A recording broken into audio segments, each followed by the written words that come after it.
Welcome back to Verified Fears, where real terror lives on the open road. Tonight, we're bringing you 11 true accounts from drivers who encountered the impossible on America's highways. These aren't fictional tales or urban legends.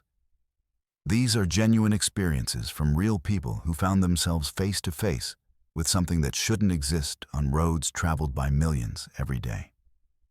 From phantom passengers that appear in rearview mirrors to radio stations broadcasting from decades past, each story will leave you questioning what's really out there in the darkness beyond your headlights.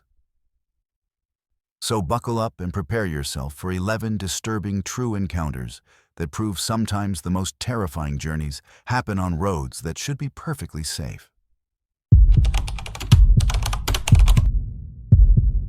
My name is Kobe, and what I'm about to tell you happened 3 years ago on a stretch of Interstate 80 that I'll never drive again, not even in broad daylight. I work as an insurance adjuster, which means I spend a lot of time on the road investigating claims, photographing accident scenes, and interviewing people about the worst days of their lives. It's not glamorous work, but it pays well. And I thought I'd seen everything the road could throw at me until that night in October 2019, when I learned that some passengers don't need doors to get into your car. I was driving back from Reno to Sacramento after wrapping up a particularly complex fraud investigation that had kept me there for 3 days longer than expected. The case involved a suspicious multi-vehicle accident where none of the stories lined up. And after reviewing surveillance footage from 6 different angles, I'd finally proven that the whole thing was staged. It was the kind of victory that should have had me feeling good. But instead, I just felt drained and eager to get home to my apartment and my cat, Mr. Whiskers, who was probably wondering why his dinner was 3 days late. The company had booked me a flight for the next morning, but I hate flying. And the 5-hour drive through Nevada's high desert had always been therapeutic for me, especially at night when the traffic was light and I could just cruise with my thoughts and whatever music happened to come through the radio static. It was just past midnight when I merged onto I-80 westbound, and the highway stretched ahead like a black ribbon under a moonless sky. The desert out there is different from anywhere else I've ever been. It's not just empty, it's aggressively empty. Like the landscape is actively pushing away any sign of human presence, except for the thin strip of asphalt cutting through it.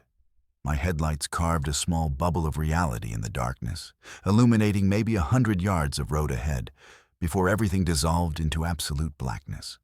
I had my cruise control set at 75, just above the speed limit, but not enough to attract attention from any state troopers who might be lurking behind the occasional overpass. The radio was picking up a classic rock station out of Salt Lake City, and I was listening to some Fleetwood Mac when I first saw her in my rearview mirror. She was standing maybe 50 yards behind my car, right in the middle of the highway, illuminated by my taillights. An elderly woman in what looked like a faded blue dress, with gray hair pulled back in a bun and one arm extended as if she were trying to flag down a ride. My first instinct was to slam on the brakes. You don't just leave an old lady stranded on a desert highway in the middle of the night. But something about the scene made me hesitate. There were no broken down cars visible anywhere, no explanation for how she might have gotten there. And more unsettling, she wasn't moving the way a real person would move.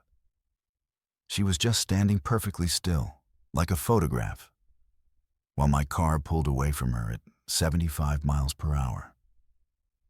I checked my side mirrors, thinking maybe I'd misunderstood what I was seeing. But she was definitely there in the rearview mirror, getting smaller as the distance between us increased, but never disappearing entirely. Against my better judgment, I slowed down and pulled over to the shoulder, my hazard lights blinking as I put the car in reverse. But when I looked back down the highway, there was nothing there. Just empty asphalt stretching into the darkness, with no sign that anyone had ever been standing there at all. I sat there for maybe 5 minutes, engine idling, trying to convince myself that I'd been seeing things. Road hypnosis, they call it, when you've been driving too long and your brain starts filling in details that aren't really there. It made sense. I'd been awake for nearly 18 hours, and the investigation in Reno had been stressful enough to mess with anyone's perception. I pulled back onto the highway, cranked up the air conditioning to help me stay alert, and tried to focus on getting home. But 15 miles later, she was back.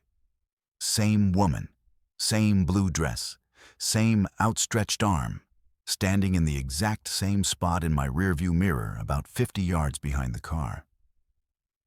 This time, I was absolutely certain she hadn't been there seconds before. I'd been checking my mirrors religiously since the first sighting, and the road behind me had been completely empty. But now, she was back, as clear as day in the red glow of my taillights. And this time, I noticed something that made my skin crawl. Her eyes were looking directly at me through the mirror, as if she could see me watching her. And there was something in her expression that wasn't quite right. Something hungry and desperate that made me want to floor the accelerator instead of stopping to help. But I'm not the kind of person who leaves someone stranded, especially not an elderly woman in the middle of nowhere. I pulled over again, this time leaving the engine running and the headlights on as I got out of the car. The desert air was cold and thin, and the silence was so complete that I could hear the blood rushing in my ears. I walked back along the shoulder, my phone's flashlight cutting a weak beam through the darkness, calling out to ask if she was okay and if she needed help. But again, there was no one there. No footprints in the sand beside the road, no evidence that anyone had ever been standing on that stretch of highway. And most unsettling of all, no sound except for the distant hum of my car's engine and the faint whistle of wind across the desert. The third time she appeared, I didn't stop. I just kept driving.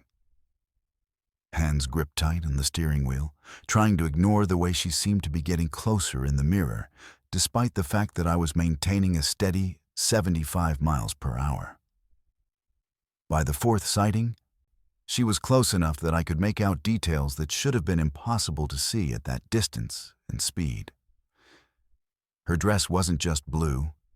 It was a specific shade of powder blue with small white flowers printed on it, and it looked like something from the 1950s or 60s. Her hair wasn't just gray.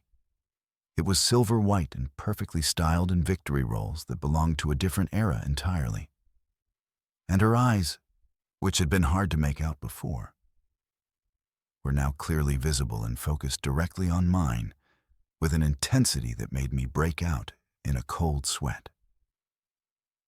That's when I made the mistake of looking away from the road ahead to get a better look at her in the rearview mirror. In the split second that I turned my attention to the mirror, she moved. Not walked, not ran, but simply appeared closer, as if the distance between us had collapsed without any movement on her part. She was now maybe 20 yards behind the car, close enough that I could see the expression on her face clearly. And what I saw there made me understand that whatever this was, it wasn't someone who needed help. Her mouth was open as if she were screaming, but no sound was coming through the glass. And her arm wasn't extended for a ride. It was reaching for something, grasping at the air between us with fingers that seemed too long and too pale to be entirely human. I pressed the accelerator to the floor, pushing my sedan well beyond the speed limit as the speedometer climbed past 80, then 90, then 100 miles per hour. The woman in the mirror kept pace effortlessly, never falling behind, despite the fact that she appeared to be standing still. It was like she existed in a bubble of space that moved with my car, always maintaining that same 20-yard distance no matter how fast I drove. The highway began to curve as it approached the California border, and I took those curves at speeds that should have sent me spinning off into the sagebrush. but somehow the car held the road as if something else was guiding it. That's when she appeared in my passenger seat. Not gradually, not by opening a door or climbing through a window, but simply materialized in the seat beside me, like she'd been there all along. The same elderly woman from the highway, still wearing that powder blue dress with white flowers, still reaching for something with those unnaturally long fingers.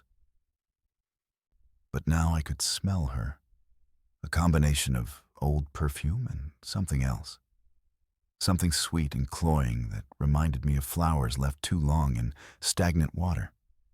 She turned to look at me, and her eyes were completely black, not just the irises but the whites as well, like looking into two deep holes that went nowhere. I want to say I kept control of the car, that I handled the situation like the rational adult I usually am. But the truth is, I screamed and yanked the steering wheel hard to the right. The car lurched off the highway and onto the shoulder, kicking up a cloud of dust and gravel as I fought to bring it to a stop. When I finally got control and looked over at the passenger seat, she was gone. Just gone. Like she'd never been there at all, leaving behind only the lingering scent of old perfume and the unmistakable impression in the seat cushion where someone had been sitting. I sat there on the side of the highway for the better part of an hour, engine running, doors locked, trying to make sense of what had just happened. Eventually, I worked up the courage to continue driving. But I kept the radio turned up loud and all the windows cracked to keep the air circulating. Anything to avoid the suffocating silence that seemed to invite her back. The rest of the drive passed without incident, and by the time I reached Sacramento, the sun was beginning to rise over the Sierra Nevada mountains, turning the sky a pale orange that made the whole experience feel like a nightmare I was finally waking up from. But it wasn't over. The next day, curiosity got the better of me, and I did what any insurance investigator would do. I researched. It took some digging through old newspaper archives and state police records, but I eventually found what I was looking for. In 1967, a woman named Dorothy Henshaw had been killed in a hit-and-run accident on that exact stretch of I-80. She'd been 63 years old, traveling alone from Reno to visit her daughter in California, when her car broke down in the desert. She'd gotten out to flag down help and was struck by a passing truck whose driver never stopped. The newspaper photo showed a woman in a powder blue dress with white flowers, her silver hair styled in victory rolls that were popular in that era. The article mentioned that her body was found 20 yards from her disabled vehicle, one arm extended as if she'd been trying to signal for help when she was hit. The case was never solved, and Dorothy Henshaw was buried in a small cemetery outside Sacramento, with no one ever held accountable for her death. According to the investigation reports, several drivers had called in sightings of an elderly woman on that stretch of highway over the years, but police who responded never found anyone there. I've driven that route exactly once since then, in broad daylight with a co-worker in the passenger seat, and saw nothing unusual. But I've heard from other drivers who've had similar experiences, always at night, always alone, always involving the same elderly woman in the powder blue dress. Some say she's looking for justice. Others think she's still trying to get home to her daughter, who's probably been dead for years now herself. Me? I think she's just lost. Stuck in those final moments before the truck hit her, forever trying to flag down help that will never come. What I know for certain is that some roads hold on to their secrets, and some passengers don't need an invitation to get into your car. Dorothy Henshaw has been riding with night drivers on I-80 for over 50 years now, and I don't think she's planning to stop anytime soon. My name is Freya, and I'm a traveling nurse, which means I spend more time on highways than most people spend in their own living rooms. I've driven through every state in the continental United States, navigating by GPS through mountain passes, desert stretches, and rural back roads that don't appear on most maps. I thought I'd encountered every possible road hazard, from sudden blizzards in Colorado to flash floods in Texas. But nothing prepared me for what happened on Highway 50 through West Virginia in March 2021, when my GPS decided that mile marker 237 was the only place in the world I needed to be. I was driving from a contract in Virginia Beach to a new assignment at a rural hospital in Ohio, a route I'd planned carefully to avoid the worst of the mountain driving. My Honda Civic wasn't built for steep grades and winding roads, but the job paid well enough to justify the occasional white-knuckle drive through Appalachian terrain. The weather forecast had called for light rain, nothing that should have been a problem for someone who'd driven through everything from Gulf Coast hurricanes to Rocky Mountain snowstorms. I'd left Virginia Beach at noon, expecting to reach Ohio by late evening. But the light rain had turned into a steady downpour by the time I crossed into West Virginia, and the mountain fog was so thick that my headlights seemed to just disappear into a gray wall 20 feet in front of my car. That's when my GPS started acting strange. I'd been using the same navigation app for years, and it had never let me down, always finding the most efficient route and rerouting around traffic or construction without any problems. But as I climbed into the West Virginia mountains, the screen began flickering, showing my location jumping around randomly before settling on what appeared to be the correct position. The voice directions became choppy, cutting out mid-sentence or repeating the same instruction multiple times. I figured it was just the mountains interfering with the satellite signal. It wouldn't be the first time I'd lost GPS coverage in remote terrain, so I kept following the route as best I could, trusting that I was still heading in the right direction. The first time it rerouted me toward mile marker 237, I didn't think much of it. Highway construction is a constant reality for anyone who drives for a living, and GPS systems are usually pretty good about finding alternate routes when the main highway is blocked. The app showed a detour that would add maybe 15 minutes to my trip, taking me off Highway 50 onto what appeared to be a smaller state route that paralleled the main highway through a valley. The road was narrow and winding, cutting through dense forest that seemed to press in from both sides. But it was paved and well-maintained, clearly marked with reflective signs that showed up clearly in my headlights despite the fog and rain. But after following the detour for about 10 miles, I found myself back on Highway 50, right at mile marker 237. The same mile marker I'd passed 20 minutes earlier before taking the detour. I pulled over to check my GPS, thinking maybe I'd misunderstood the directions.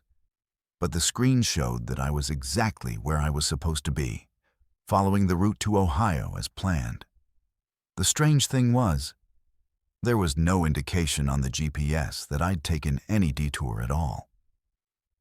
According to the app, I'd been traveling straight down Highway 50 the entire time, never deviating from the main route. But I clearly remembered turning off the highway, driving through the forest on that narrow state route, and somehow ending up back where I started. I chalked it up to the fog and fatigue playing tricks on my perception. Night driving in bad weather can be disorienting, especially in unfamiliar mountain terrain where all the roads look the same and landmarks are impossible to see. I'd probably just gotten confused about which mile marker I'd passed. Or maybe I'd dozed off for a few seconds and dreamed the whole detour. It happens to long-distance drivers more often than we'd like to admit. So I continued on Highway 50, keeping my speed low and my attention focused on the road ahead, determined to power through the mountains and get to flatter terrain where the driving would be easier.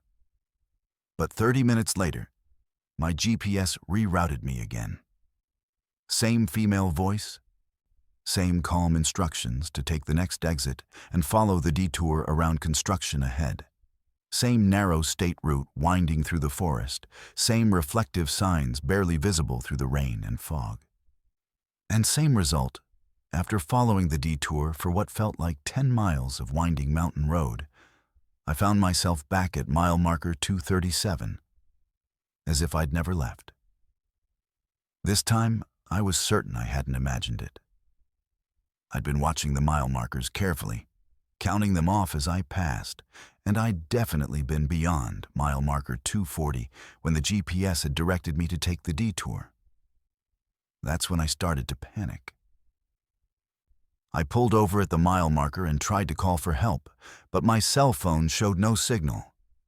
Not just weak signal, but absolutely no bars, as if I'd driven into a complete dead zone. I tried restarting the phone, thinking maybe it was a software glitch, but when it powered back up, it still showed no service. The GPS was still working, still showing my location at mile marker 237 on Highway 50, still plotting a route to Ohio that looked perfectly normal. But when I zoomed out on the map to get a better view of the area, something was wrong with the display. The roads around my location seemed to shift and change when I wasn't looking directly at them, rearranging themselves into different configurations, like the landscape itself was alive and constantly reshaping itself. I decided to ignore the GPS entirely and just keep driving straight on Highway 50, no matter what the app told me to do. I figured that as long as I stayed on the main highway and didn't take any turns, I'd eventually get through the mountains and back into cell phone range where I could call for help if needed. The rain was starting to let up, and I could see occasional breaks in the fog that revealed glimpses of the valley far below. I passed mile marker 238, then 239, then 240, counting each one carefully to make sure I was making progress. For a few minutes, it seemed like my plan was working, like I'd broken whatever strange loop had been trapping me at mile marker 237. But then I saw headlights in my rearview mirror. A single car, maybe half a mile behind me, traveling at exactly the same speed I was. That shouldn't have been unusual. Highway 50 is a major route through the mountains, and it's not uncommon to encounter other drivers even late at night. But something about this car bothered me. It maintained a perfect distance, never getting closer or falling farther behind, even when I sped up or slowed down. When I changed lanes, it changed lanes. When I turned on my hazard lights to test whether it was really following me, it turned on its hazard lights too, blinking in perfect synchronization with mine. I tried slowing down to let the car pass, pulling into the right lane and dropping my speed to 40 miles per hour. The car slowed down too, maintaining that same half-mile distance. I tried speeding up, pushing my Honda to 75 in a 60-mile-per-hour zone. The car kept pace effortlessly. In the brief moments when the fog cleared enough for me to see clearly, I could make out the shape of what looked like another small sedan, similar to my own car, but I could never quite see the license plate or make out any details about the driver. It was like looking at my own car in a mirror, following me through the mountains at the exact same speed, matching my every move. That's when my GPS spoke up again, directing me to take the next exit for a detour around construction ahead. The same calm female voice, the same instructions I'd heard twice before.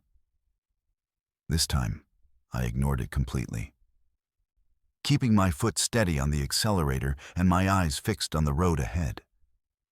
But as I approached what should have been mile marker 242, I saw the exit sign for the detour, exactly where the GPS had said it would be. And despite my determination to stay on the main highway, I felt my hands turning the steering wheel to the right, taking the exit without any conscious decision on my part. The detour route looked exactly the same as before. Narrow pavement winding through dense forest, reflective signs catching my headlights, fog drifting between the trees like something alive. But this time, I noticed details I'd missed before. The trees on either side of the road weren't just dense, they were wrong somehow. Too perfectly symmetrical, arranged in patterns that didn't look natural. The reflective signs weren't standard highway markers, but something older, with fonts and designs that looked like they belonged to a different era. And when I looked in my rearview mirror, the car that had been following me was gone, as if it had vanished the moment I took the exit. The forest seemed to go on forever, mile after mile of identical winding road, with no landmarks, no intersections, no signs of human habitation. My fuel gauge, which had been at half a tank when I first reached mile marker 237, never seemed to change. The needle stuck in the same position despite the fact that I'd been driving for what felt like hours. The clock on my dashboard had stopped at 11:47 p.m. The digits frozen, as if time itself had become stuck in this stretch of mountain road. I tried the radio, hoping to pick up a local station that might give me some idea of where I was. But all I could get was static, punctuated by brief fragments of voices speaking in languages I didn't recognize. And then, just as suddenly as it had begun, the detour ended. The forest opened up, the fog cleared, and I found myself back on Highway 50, right at mile marker 237. The same mile marker where this nightmare had started, with the same view of the valley below, the same curve in the road ahead. But now there were other cars stopped along the shoulder, their hazard lights blinking in the darkness. As I pulled over to join them, I could see the drivers standing beside their vehicles, looking just as confused and frightened as I felt. A middle-aged man in a pickup truck, a young woman in an SUV, an elderly couple in a minivan, all of them with the same expression of bewilderment and growing panic. The man in the pickup truck walked over to my car as I rolled down the window. "How long have you been here?" he asked, his voice shaky. I told him about the detours, about the GPS rerouting me to the same mile marker over and over again, about the car that had been following me through the forest. He nodded grimly and pointed to the other drivers. "We've all been through the same thing," he said. "Some of us have been stuck here for hours. The detour road, the forest, the GPS that won't work right. It's like we're trapped in some kind of loop.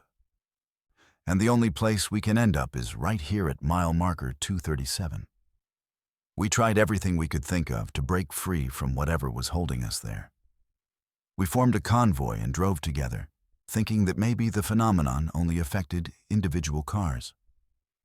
We tried driving in the opposite direction, back toward Virginia. But every road we took eventually led back to mile marker 237. We tried abandoning the GPS entirely and navigating by the stars. But the thick cloud cover made that impossible. We tried calling for help on our cell phones, but none of us had any signal. As if this stretch of highway existed in some kind of dead zone that cut us off from the outside world. It was nearly dawn when the loop finally broke. One moment we were standing beside our cars at mile marker 237, debating whether to try another convoy attempt. And the next moment I was alone on the highway, the other cars nowhere to be seen. My GPS was working normally again, showing a clear route to Ohio with no detours or construction delays. My cell phone had full signal strength, and when I called my supervisor to explain why I was running late, she acted like nothing unusual had happened. According to her, I'd only been out of contact for about 20 minutes, not the 6 hours I remembered spending trapped at mile marker 237. I've driven that route several times since then, always during daylight hours, and I've never seen mile marker 237 again. The mile markers on Highway 50 jumped from 236 directly to 238, as if 237 was removed from the highway system entirely. When I researched the area online, I found reports from other drivers who'd experienced similar phenomena. GPS systems that malfunction in that specific area. Detours that lead nowhere. Time distortions that leave travelers confused about how long they've been driving. The State Highway Department has no record of any construction or detours on that stretch of Highway 50, and no explanation for why so many GPS systems seem to malfunction in the same location. Some people think it's a natural phenomenon, something about the mountain geology that interferes with satellite signals and creates electromagnetic anomalies. Others believe it's something more supernatural, a kind of temporal trap that occasionally snares unwary travelers and holds them in a loop until some unknown condition is met. I don't know which explanation I prefer, but I do know that I'll never trust my GPS completely again, especially when it tries to route me around construction that might not exist on roads that might not lead anywhere except back to where I started. My name is Oakley, but everyone on the CB calls me Big Oak, and I've been running long haul for 23 years. Started when I was 22, fresh out of the Army, thinking the open road would be a good way to see the country and make decent money without anyone looking over my shoulder. I've driven through every state except Hawaii, obviously, hauled everything from furniture to livestock to hazardous materials that I'm not legally allowed to talk about. In all those years and all those miles, I thought I'd seen everything the highway could throw at me. Black ice in Montana, dust storms in Arizona, fog so thick in Oregon that you couldn't see your own hood ornament. But nothing prepared me for that night in September 2018, driving through rural Montana on Highway 287, when my CB radio started picking up distress calls from accidents that hadn't happened yet. I was hauling a load of agricultural equipment from Billings to Denver, running about 2 hours behind schedule because of a mandatory rest period that dispatch hadn't factored into the delivery time. It was one of those loads that pays well, but comes with a tight deadline, the kind of job that separates the professional drivers from the amateurs. The equipment was expensive and time-sensitive, some kind of specialized harvesting machinery that needed to be on a farm in Colorado before the morning shift started. My dispatcher had made it clear that this was a high-priority client, the kind that could make or break our company's relationship with a major agricultural supplier. The route took me through some of the most remote country in Montana, mile after mile of rolling hills and grassland broken only by the occasional ranch house or grain elevator silhouetted against the star-filled sky. It's beautiful country during the day, but at night it can feel like you're driving through absolute nothingness. Just your headlights carving a tunnel through the darkness, while the CB crackles with the voices of other drivers scattered across hundreds of miles of highway. That night the chatter was lighter than usual. A few owner-operators discussing fuel prices, a couple of company drivers complaining about their dispatchers, the usual mix of road conditions reports and general conversation that keeps long-haul drivers connected to the human race during those lonely midnight hours. It was just past 2 in the morning when I first heard Harold's voice.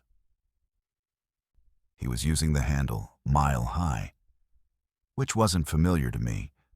But there are thousands of drivers out there, and you can't know everyone. His transmission was crystal clear, none of the static or distortion you usually get from drivers operating at the edge of CB range. And his voice had that calm, professional tone that comes from years of experience behind the wheel. Breaker 19, this is Mile High eastbound on 287 at mile marker 158. Got a jackknifed semi blocking both lanes, advising all westbound traffic to take alternate routes. This is going to be tied up for a while. Come back. I was westbound on 287. Still about 15 miles from mile marker 158, so I keyed up my mic to thank him for the heads up. Much appreciated, Mile High. This is Big Oak westbound. I'll start looking for a detour route. What's your 20 on emergency response? But Harold didn't respond. and when I tried raising him again a few minutes later, there was no answer. CB radio can be funny that way. Atmospheric conditions, terrain, equipment problems can all affect transmission quality. So I didn't think much of his silence. What mattered was the information about the jackknifed truck, which would save me from getting stuck in a traffic jam that could last hours. But when I reached mile marker 158, there was no accident.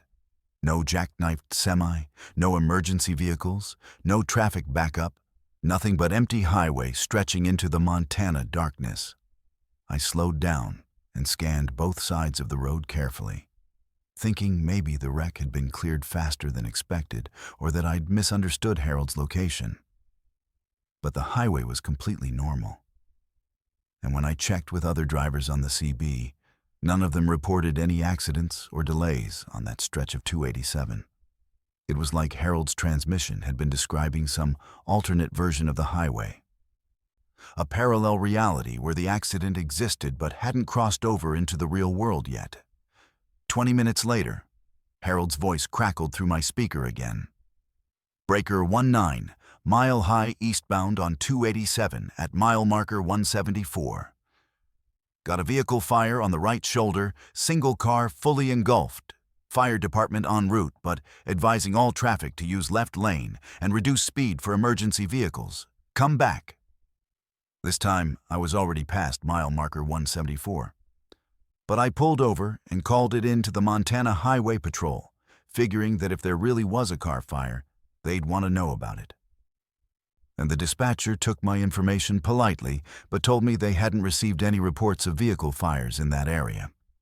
And when a patrol unit checked the location, they found nothing unusual. That's when I started to get concerned. 2 false reports from the same driver in less than an hour was more than just a coincidence or equipment malfunction. I tried raising Harold directly, using his mile-high handle, but got no response. Other drivers on the channel hadn't heard his transmissions at all, which was impossible given the clear, strong signal I'd been receiving. CB radio operates on specific frequencies with limited range, and for me to hear Harold so clearly, he would have had to be within about 10 or 15 miles of my position. Other drivers in that range should have heard his transmissions too, unless there was something very unusual about his radio setup. The third transmission came an hour later, just as I was passing through the small town of Three Forks. Harold's voice was as clear and professional as before. But this time, there was an urgency in his tone that hadn't been there in the previous calls. Breaker 19, emergency traffic. Mile high eastbound on 287 at mile marker 192. We got a multi-vehicle accident with injuries. At least 3 cars, and possibly a motorcycle, blocking the left lane with debris in the right lane. Emergency vehicles are on scene, but traffic is backing up fast. All westbound drivers need to find alternate routes immediately. This is a serious situation. Come back. Mile marker 192 was still about 10 miles ahead of me, and this time I decided to investigate personally rather than relying on official reports. If Harold was playing some kind of prank or running some kind of scam, I wanted to know about it. And if there really were accidents happening exactly where and when he said they would, then I was dealing with something far stranger and more unsettling than radio equipment problems. I pushed my rig a little harder than usual, keeping an eye out for any signs of emergency vehicles or unusual activity ahead. But once again, when I reached mile marker 192, there was no accident. No multi-vehicle collision, no emergency vehicles, no traffic backup, nothing but the normal flow of late-night highway traffic. I pulled over at a truck stop just past the mile marker and called the highway patrol again. But they had no reports of any accidents in that area.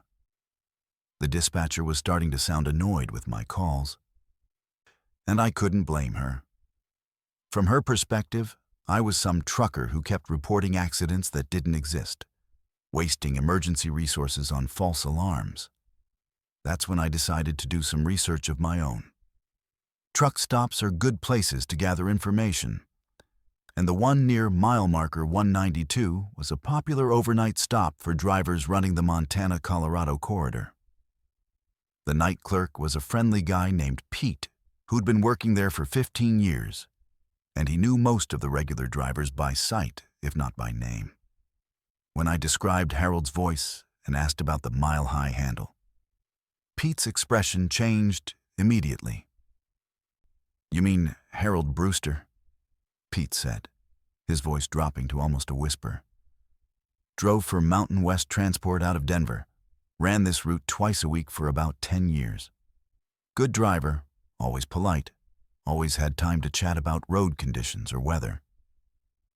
But Harold's been dead for 4 years now. Got murdered at a rest area down near Colorado Springs, some drifters looking for drug money.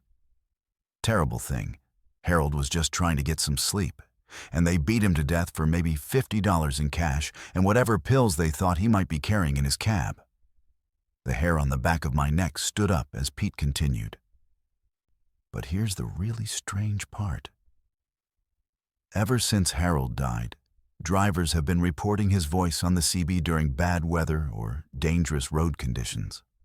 Always giving warnings about accidents or hazards, always trying to help other drivers stay safe. Most of the guys think it's just coincidence, maybe some other driver using Harold's old handle. But the voice is exactly the same. And the accidents he warns about? They happen, just not always when or where he says they will. Sometimes it's a few minutes later, sometimes it's a few miles down the road. But something always happens that matches his description. I spent the next 3 hours in that truck stop, talking to drivers who'd had similar experiences with Harold's phantom CB transmissions. The stories were remarkably consistent. Clear, professional-sounding warnings about traffic hazards that didn't exist yet, but would materialize shortly afterward, always in slightly different locations or with slightly different details. A jackknifed truck at mile marker 158 became a rollover accident at mile marker 161. A vehicle fire at mile marker 174 became an engine breakdown with hazard lights at mile marker 176. A multi-vehicle collision at mile marker 192 became a drunk driver, stopped in the travel lane at mile marker 195. One driver, a veteran named Carol who'd been running this route for 30 years, told me she'd started keeping a logbook of Harold's warnings and the actual incidents that followed. According to her records, the phantom transmissions were about 90% accurate in predicting some kind of highway hazard, just off by a few minutes or a few miles. "It's like he can see what's about to happen," she said. "But he's looking at it from wherever he is now, and the perspective is a little different. Time and distance don't work the same way for him as they do for us." The most unsettling part of Carol's story was what happened when she tried to respond to one of Harold's transmissions. She'd keyed up her mic and said, "Thanks for the heads up, Mile High. This is Roadrunner. Stay safe out there." Harold's voice had come back immediately, as clear as if he were sitting in the cab next to her. "You too, Roadrunner. Watch out for the black ice at mile marker 203. It's worse than it looks. And Carol, tell my wife I'm sorry I never made it home for dinner that night. She's probably still waiting." Carol had never used her real name on the CB, and she'd never told Harold about her personal life during the few conversations they'd had when he was alive. But somehow, from wherever he was broadcasting, Harold knew exactly who she was.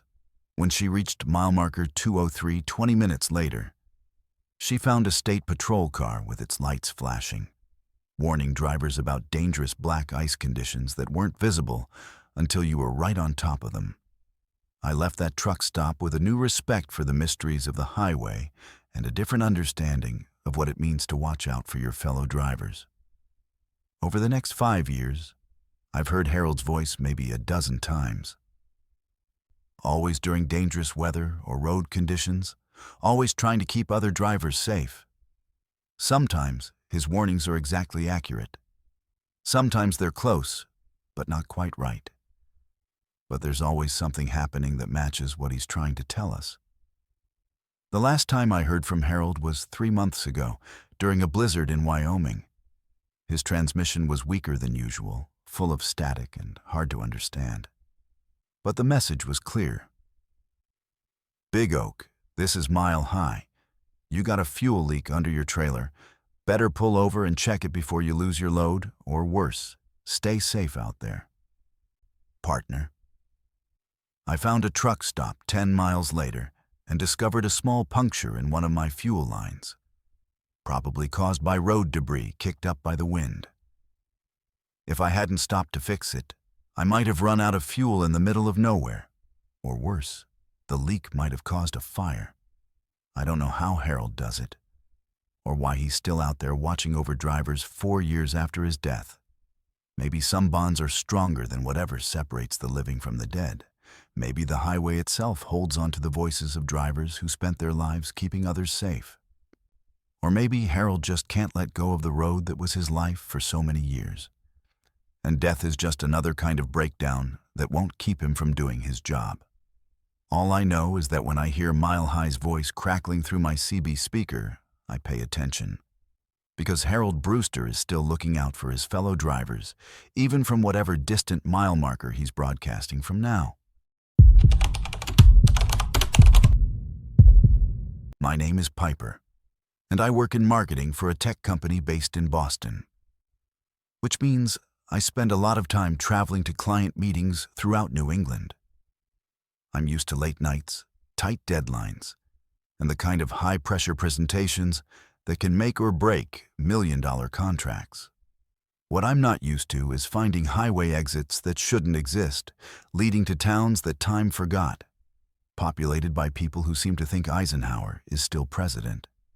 But that's exactly what happened to me on a rainy October night in 2020, when I took exit 13 off Interstate 495 and drove straight into 1953.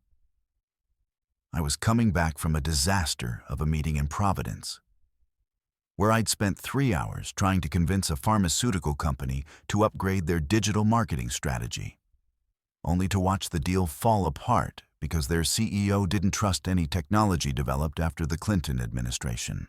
It was the kind of meeting that makes you question your career choices, especially when you're driving home at 11 p.m. in a rental car with a GPS that keeps losing signal every time you pass under an overpass.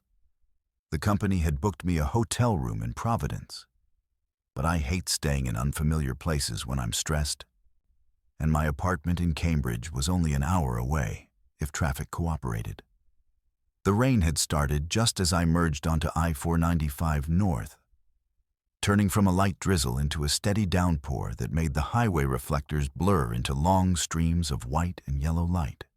My windshield wipers were working overtime, and the defroster was barely keeping up with the condensation building up on the inside of the windows.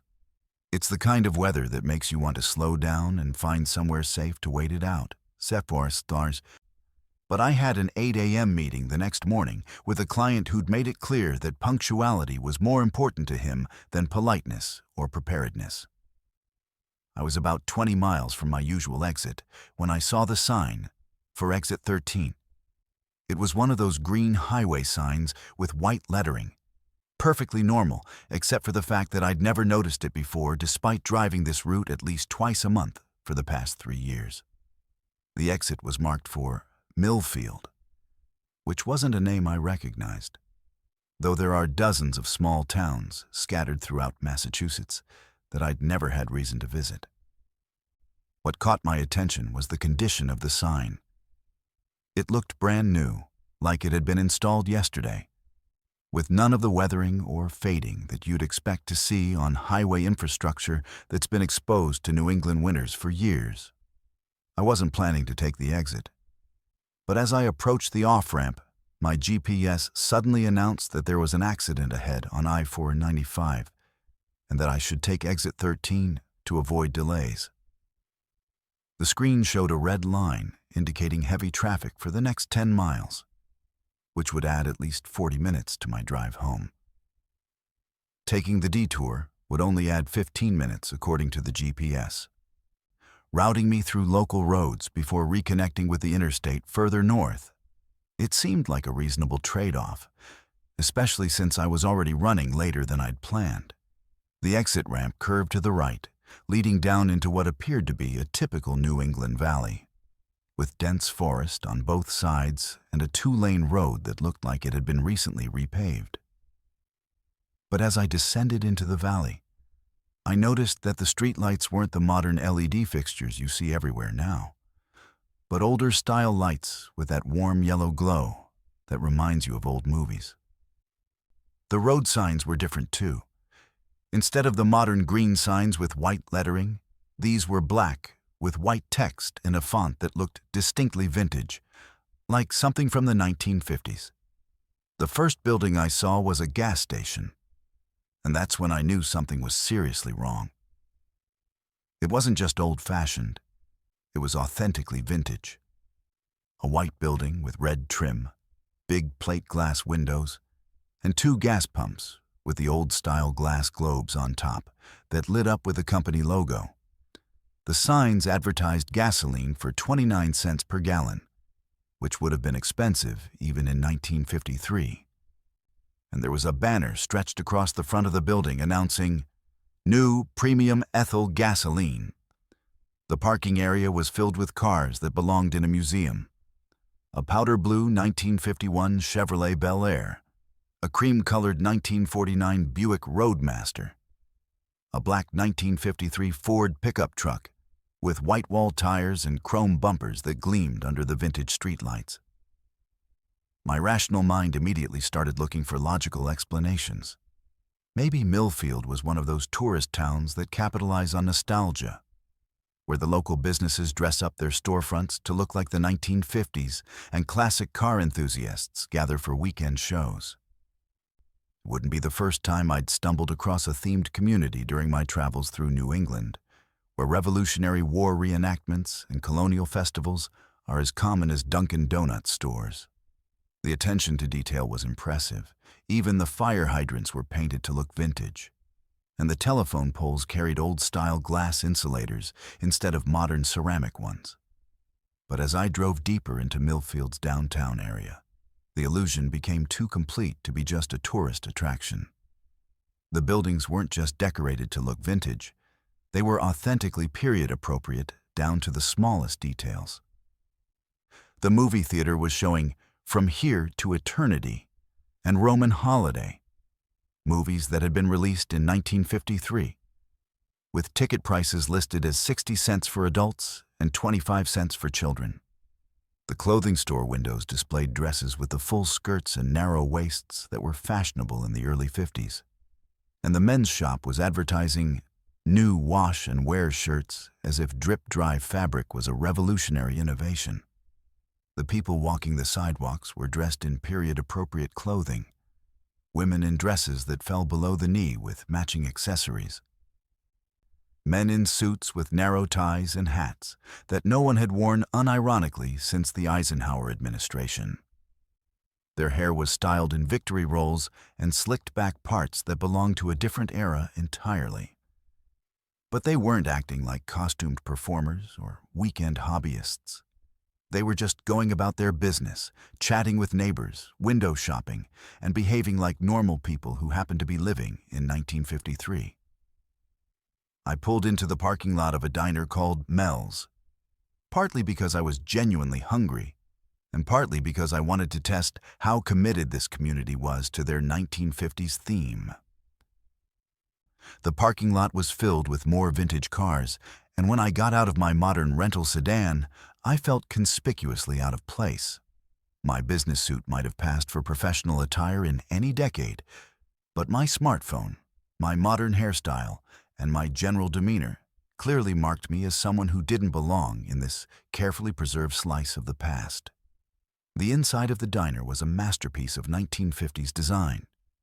Red vinyl booths, black and white checkered floor tiles, a long counter with chrome stools, and a jukebox in the corner playing Patti Page singing, "How Much Is That Doggy in the Window?"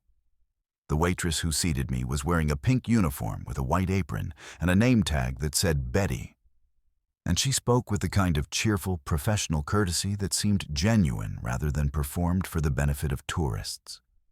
When I ordered coffee and asked about the menu prices, a complete dinner for $185 seemed too good to be true.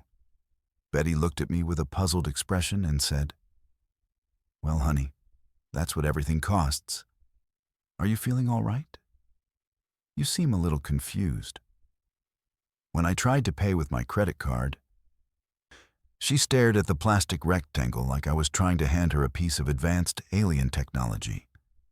"We only take cash or check," she said politely, though she kept glancing at my credit card with obvious bewilderment. I had about $40 in cash, which seemed like a fortune in this economy where coffee cost a dime and a full meal was less than $2. But the strangest part wasn't the prices or the authentic vintage atmosphere. It was the fact that everyone in the diner seemed completely unaware that anything had changed since 1953. The conversations I overheard were about President Eisenhower's policies, the latest episode of I Love Lucy, and whether the local high school football team had a chance against their rivals from the next town over. The newspaper rack by the door was filled with copies of papers dated October 15, 1953, with headlines about the Korean War armistice and Ethel Rosenberg's execution. When I asked Betty about the date, she looked at me like I might be having some kind of medical emergency. "It's Wednesday, October 15th, she said slowly, as if she were talking to someone who'd suffered a head injury. "Are you sure you're feeling all right, honey? Do you need me to call Dr. Morrison?" I tried to explain that I thought it was 2020, that I'd driven here from Providence using a GPS device, that I worked in digital marketing for a tech company. But the words sounded crazy, even to me. Betty nodded sympathetically and suggested that I might want to get some rest, that sometimes traveling and working too hard can make people confused about what year it is. I stayed in that diner for almost 2 hours, trying to make sense of what I was experiencing. The coffee was excellent, the pie was homemade, and the service was friendly. But every detail confirmed that I had somehow stumbled into a pocket of 1953 that had been preserved intact for over 60 years. The other customers paid their bills with coins and dollar bills that looked newly minted but bore dates from the early 50s. The phone booth in the corner had a rotary dial and cost a nickel to use. The radio behind the counter was playing Perry Como and Rosemary Clooney, and when the news came on, it was all about events from 1953. The coronation of Queen Elizabeth II, the first successful ascent of Mount Everest, the ongoing tests of hydrogen bombs in the Pacific. When I finally worked up the nerve to leave the diner, I discovered that my modern rental car wouldn't start. The engine turned over but wouldn't catch, as if something about this place was incompatible with 21st century technology. I was starting to panic, imagining myself trapped forever in this perfectly preserved 1953 community. When Betty came out of the diner and offered to call her husband to take a look at my car. "Harold's real good with automobiles," she said kindly, "though I've never seen one quite like yours before. What make is it?" Harold arrived 20 minutes later in a 1950 Ford pickup truck, wearing coveralls and a baseball cap advertising a motor oil brand that had been discontinued for decades. He spent about 15 minutes looking under the hood of my rental car, making the kind of thoughtful humming sounds that mechanics have been making since the invention of the internal combustion engine. Finally, he straightened up and wiped his hands on a rag. "Well, miss," he said, "I can't rightly figure out what's wrong with this engine. It's got parts I don't recognize and wiring that doesn't make sense to me. Best I can tell you is to try starting it again in the morning. Sometimes these things just need to sit for a while." But I couldn't wait until morning. I had that 8 a.m. meeting, and more importantly, I was starting to feel like this place was trying to keep me here. That if I stayed too long, I might become part of the 1953 population permanently. I tried starting the car again, and this time the engine caught on the first try, settling into the familiar idle of a modern automobile. Harold looked surprised and pleased, as if he'd somehow fixed the problem through the power of positive thinking. I thanked him and Betty for their help, paid for my dinner with money that felt like play money in that economy, and drove back toward what I hoped was still the 21st century.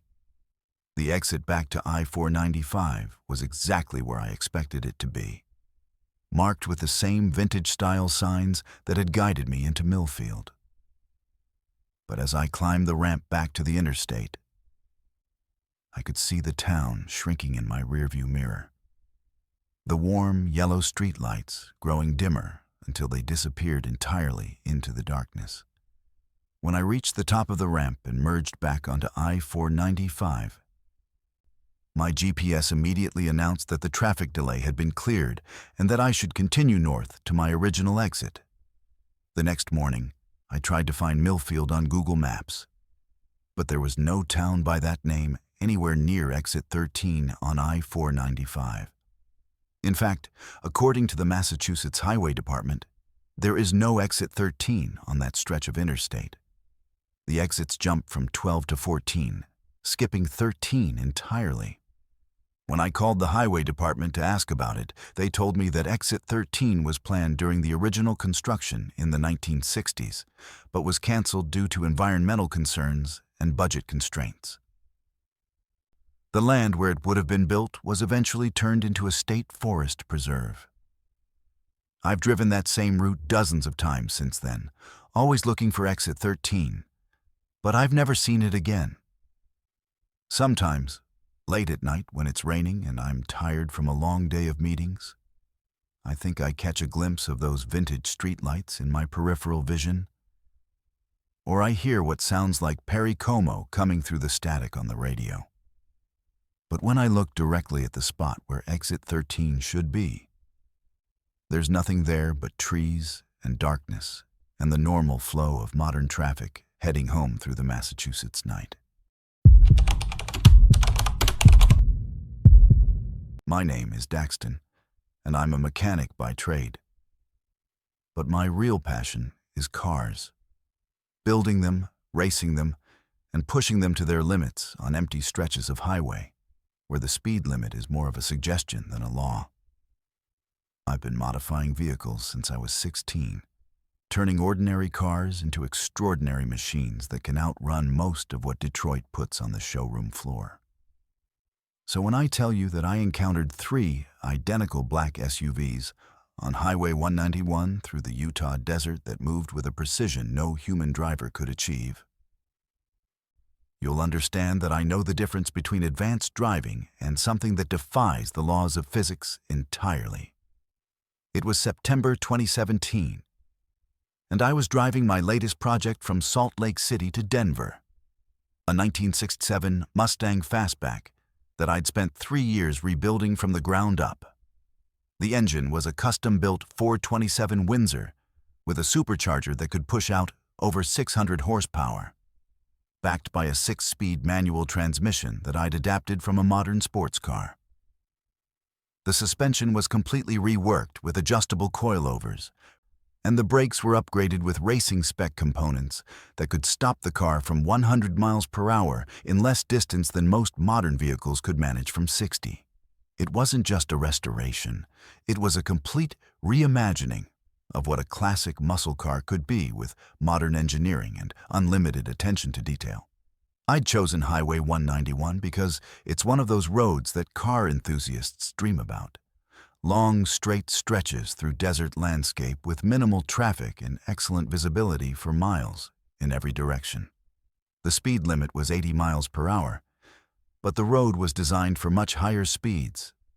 And on a Tuesday afternoon in the middle of nowhere, there was no reason not to test what 3 years of work had produced.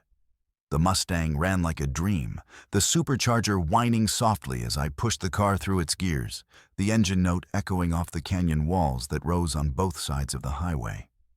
I was cruising at a comfortable 95 miles per hour, enjoying the way the car handled the gentle curves and elevation changes, when I first noticed them in my rearview mirror. 3 black SUVs, identical in every detail I could make out, traveling in a perfect triangular formation about a quarter-mile behind me. They matched my speed exactly, maintaining that precise distance and formation as if they were connected by invisible cables.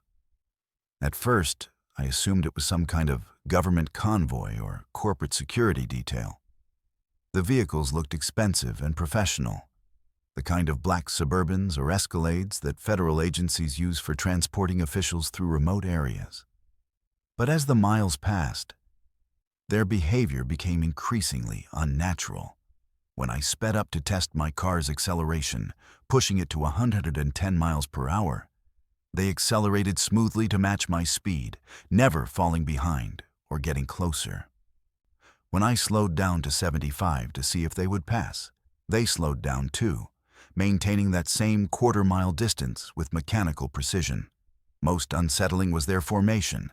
The lead vehicle stayed centered in my lane behind me, while the other 2 maintained perfect positions in the left and right lanes, creating an equilateral triangle that never varied despite the curves and elevation changes in the highway. I've done enough track driving and autocross events to recognize skilled driving when I see it. And this was beyond skill. This was the kind of precision you'd expect from computer-controlled vehicles. Except that autonomous driving technology in 2017 was nowhere near advanced enough to maintain perfect formation at highway speeds through varying terrain. The movements were too coordinated, too exact, like watching a choreographed performance rather than 3 separate drivers making independent decisions about speed and lane position. My first thought was that I'd somehow attracted the attention of law enforcement, maybe DEA agents who suspected my modified Mustang was being used for drug running. The desert highways of Utah are known corridors for smuggling operations, and a heavily modified muscle car traveling at high speed could certainly draw suspicious attention from federal agents. I slowed down to exactly the speed limit and activated my turn signal to indicate that I was looking for a place to pull over, thinking that if these were federal agents, the professional thing to do would be to stop and answer whatever questions they had about my vehicle and my travel plans. But when I pulled off at a rest area near mile marker 85, the 3 SUVs continued past without slowing down, maintaining their triangular formation and disappearing around a curve in the highway. I sat in the parking area for about 10 minutes, giving them plenty of time to get well ahead of me, then pulled back onto the highway and resumed my drive toward Colorado. For the next 20 miles, I saw no sign of the black SUVs, and I began to think that their presence behind me had been nothing more than coincidence. 3 vehicles traveling in the same direction at roughly the same speed, with drivers who happened to be maintaining safe following distances. But then they were back, not gradually approaching from behind or catching up after I'd passed them, but simply there in my rearview mirror, maintaining that same quarter-mile distance in the same perfect triangular formation. It was like they had materialized out of thin air, resuming their pursuit without any transition or approach phase. I checked my speedometer to make sure I wasn't going faster than I thought. I was doing exactly 80 miles per hour, right at the speed limit. But the SUVs matched my speed with that same mechanical precision, never varying their distance or formation. This time, I decided to test them more aggressively. I downshifted to 4th gear and floored the accelerator, pushing the Mustang well into triple-digit speeds as the supercharger whined and the engine roared. The desert highway stretched ahead like a ribbon of black asphalt, and my car responded with the kind of acceleration that only comes from serious horsepower and expert tuning. I watched the speedometer climb past 120, past 130, approaching 140 miles per hour as the landscape blurred past in my peripheral vision.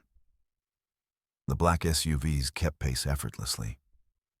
Not only did they match my acceleration, they maintained their precise formation, even at speeds that should have been impossible for heavy, high-profile vehicles on a highway with crosswinds and elevation changes. SUVs aren't built for high-speed stability. Their high center of gravity and aerodynamic brick shape make them difficult to control much above 100 miles per hour, especially in formation driving, where any mistake by one driver could cause a multi-vehicle accident. But these three vehicles moved like they were on rails, unaffected by physics or aerodynamics or any of the factors that normally limit vehicle performance. I tried every evasive maneuver I could think of. Sudden lane changes, rapid acceleration and deceleration, taking exit ramps at the last second, and then immediately getting back on the highway. The SUVs matched every move with perfect timing and coordination, never breaking formation, never falling behind, never getting close enough for me to make out details about the drivers or license plates. It was like being followed by remote-controlled vehicles operated by someone with perfect information about my intentions and perfect control over their responses. The most unnerving part was the absolute silence. My Mustang was loud. The exhaust note was designed to announce the car's presence from a mile away. And at high speeds, the supercharger and intake noise were unmistakable. But I never heard any sound from the pursuing SUVs. No engine noise, no tire noise, nothing that would indicate three large vehicles traveling at high speed across desert pavement. When I rolled down my windows to listen, all I could hear was my own engine and the wind, as if the black SUVs were somehow moving through the air without displacing it or making contact with the road surface. After 2 hours of this cat-and-mouse game, I was getting genuinely scared. Whatever these vehicles were, they weren't operated by human drivers using conventional technology. The precision was too perfect, the coordination too exact, the performance capabilities too far beyond what should have been possible for SUVs of any kind. I started looking for populated areas where I could seek help. But Highway 191 through that part of Utah is one of the most remote stretches of road in the continental United States, with services spaced 50 miles apart and cell phone coverage spotty at best. That's when I decided to try something desperate. There was a scenic overlook coming up, a paved area carved into the side of a mesa that offered panoramic views of the desert valley below. Instead of using my turn signal and giving the SUVs advance notice of my intentions, I waited until the last possible second and then yanked the steering wheel hard to the right, using the Mustang's upgraded brakes and suspension to make a turn that would have been impossible for any stock vehicle. The car slid sideways through the entrance to the overlook, tires screaming against the pavement as the anti-lock brakes fought to maintain traction. I came to a stop facing back toward the highway, expecting to see the three SUVs continuing past or maybe turning around to follow me into the overlook. But there was nothing there. The highway was completely empty, stretching away in both directions without any sign of the vehicles that had been following me for over 2 hours. Not only were they gone, but there was no sign that they had ever been there.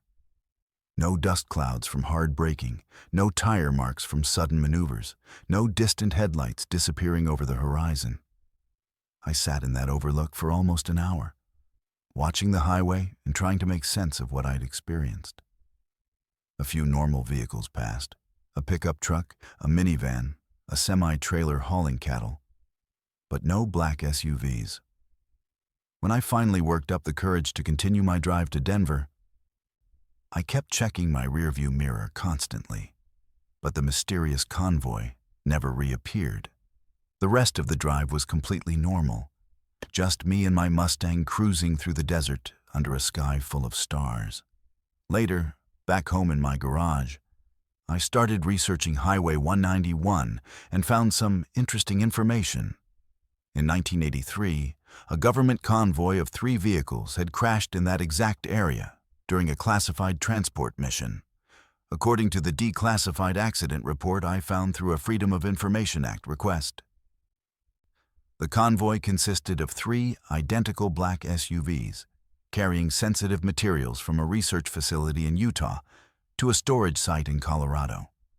Weather conditions were clear, visibility was excellent, and there was no apparent cause for the accident. But all 3 vehicles left the highway simultaneously at high speed and rolled down an embankment, killing all occupants and destroying whatever they were transporting. The official investigation concluded that the lead driver had suffered some kind of medical emergency, causing the following vehicles to react by swerving to avoid a collision. But the physics didn't make sense.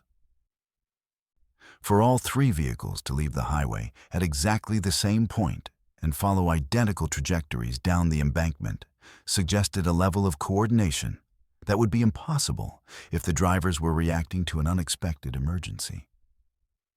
It was more like they had been programmed to crash at that specific location, which made no sense given the technology available in 1983. What made the story even stranger was that local residents reported seeing the convoy continuing to travel Highway 191 for months after the accident, always at night, always in perfect formation, always disappearing when anyone tried to approach or follow them. The sightings became so frequent that the State Highway Patrol investigated, but they never found any evidence of the phantom vehicles. Eventually, the report stopped, and the incident was forgotten except for a few conspiracy theorists who believed the convoy was carrying alien technology or secret weapons that somehow continued to operate even after their human operators were dead. I've driven Highway 191 several times since then, always during daylight hours, and I've never seen the black SUVs again. But I've talked to other drivers who've had similar experiences. 3 identical vehicles following them through the desert with inhuman precision, matching their every move until they reached the exact spot where the original convoy crashed, then vanishing without explanation. Some think it's a residual haunting, the echo of a tragedy playing out over and over again. Others believe it's some kind of experimental military technology that became autonomous after the crash, continuing to patrol the highway according to its original programming. Me, I think those 3 SUVs are still out there, following orders from 1983, carrying out a mission that ended 40 years ago, but somehow continues in a loop that death couldn't break. And sometimes, when conditions are right and a driver catches their attention, they resume their formation and follow, maintaining perfect distance and coordination until they reach the place where their original mission ended in twisted metal and classified secrets scattered across the Utah desert. My name is Valeria, and I'm a real estate agent in Charlotte, North Carolina, which means I spend a lot of time driving mountain highways to show properties in remote locations that wealthy clients want for weekend retreats or retirement homes. I've been selling real estate for 18 years, and I pride myself on my professionalism, my punctuality, and my ability to handle any situation that might arise during a showing or negotiation. What I'm not prepared for is supernatural intervention on dark mountain roads. But that's exactly what happened to me in November 2019, when a dead highway worker saved my life and the lives of my 2 sleeping children on a winding stretch of Highway 9 that locals call Dead Man's Curve. It was a Thursday night, and I was driving home from a disaster of a showing in the mountains near Black Mountain. The clients were from New York, looking for a rustic mountain retreat, but expecting Manhattan amenities at rural prices. After 4 hours of showing them properties that were either too primitive or too expensive, they decided that North Carolina wasn't what they were looking for after all, leaving me with wasted time, wasted gas, and the frustrating realization that some people have no realistic understanding of what their budget can actually buy in the mountains. My kids were with me because it was parent-teacher conference day at their school, and I hadn't been able to arrange childcare on short notice. Emma was 7 and Marcus was 9, both exhausted from a long day of waiting in real estate offices while their mom tried to make a living. They'd fallen asleep in the back of my minivan before we even left the mountain property, curled up under the blankets I always kept in the car for situations like this. The drive home normally took about an hour and a half, mostly on winding mountain highways that required careful attention even during the day. But this wasn't a normal night. A cold front was moving through the region, bringing freezing rain that turned the mountain roads into skating rinks. The temperature had dropped 15 degrees in the last hour, and what had started as regular rain was now coating everything with a thin layer of ice that made even gentle curves treacherous. I was driving well below the speed limit, following the reflective lane markers that were the only things visible through the freezing rain. When I reached the section of Highway 9 that's notorious for accidents. Dead Man's Curve isn't the official name. The highway department calls it the S-curves at mile marker 47. But everyone who lives in the area knows what you mean when you use the local terminology. It's a series of sharp turns that wind around the side of a mountain, with a steep drop-off on one side and a rock wall on the other. The curves are banked wrong for the speed limit, and there's no shoulder to speak of. Just a guardrail that's been rebuilt so many times, it looks like a patchwork quilt of different metals and mounting systems.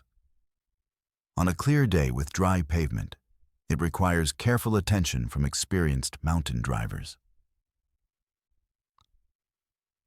On a night with freezing rain and near zero visibility, it becomes a death trap that claims several lives every year. I was approaching the first curve, doing maybe 25 miles per hour in a 35 zone, when I saw the figure standing in the road ahead. At first, I thought it was just a trick of the light, the way headlights and rain and fog can create shapes that aren't really there. But as I got closer, I could see it was definitely a person. A man in an orange reflective vest and hard hat, holding what looked like a stop sign on a long pole. He was positioned right in the center of my lane, clearly indicating that I should come to a complete stop, which seemed strange because there was no construction equipment visible and no signs of any road work in progress. I came to a stop about 20 feet in front of him, rolling down my window despite the freezing rain to ask what was going on. "Is there an accident ahead?" I called out, but he didn't respond. He just stood there holding the stop sign, as still as a statue, while the freezing rain bounced off his reflective vest without seeming to affect him at all. After sitting there for maybe 3 minutes, wondering if he was waiting for some kind of signal from other workers, I tried again. "Sir, is the road blocked? How long do I need to wait?" That's when he began to move, stepping to the side of the road and waving his arm in a proceed slowly gesture that any driver would recognize as a signal to continue forward but remain cautious. I thanked him through my open window, though I'm not sure he could hear me over the sound of the freezing rain hitting the pavement, and began to ease forward into the first curve. But as soon as I started moving, he reappeared in my headlights, this time further ahead, again holding the stop sign and blocking my path. This pattern continued for the next 10 minutes. He would stop me, make me wait, then wave me forward to the next curve, where he would appear again as if he were somehow moving ahead of my vehicle faster than I was driving. At first, I assumed he was part of a road crew working to keep the highway safe during the ice storm, maybe positioning himself at each dangerous curve to control traffic and prevent accidents. It made sense.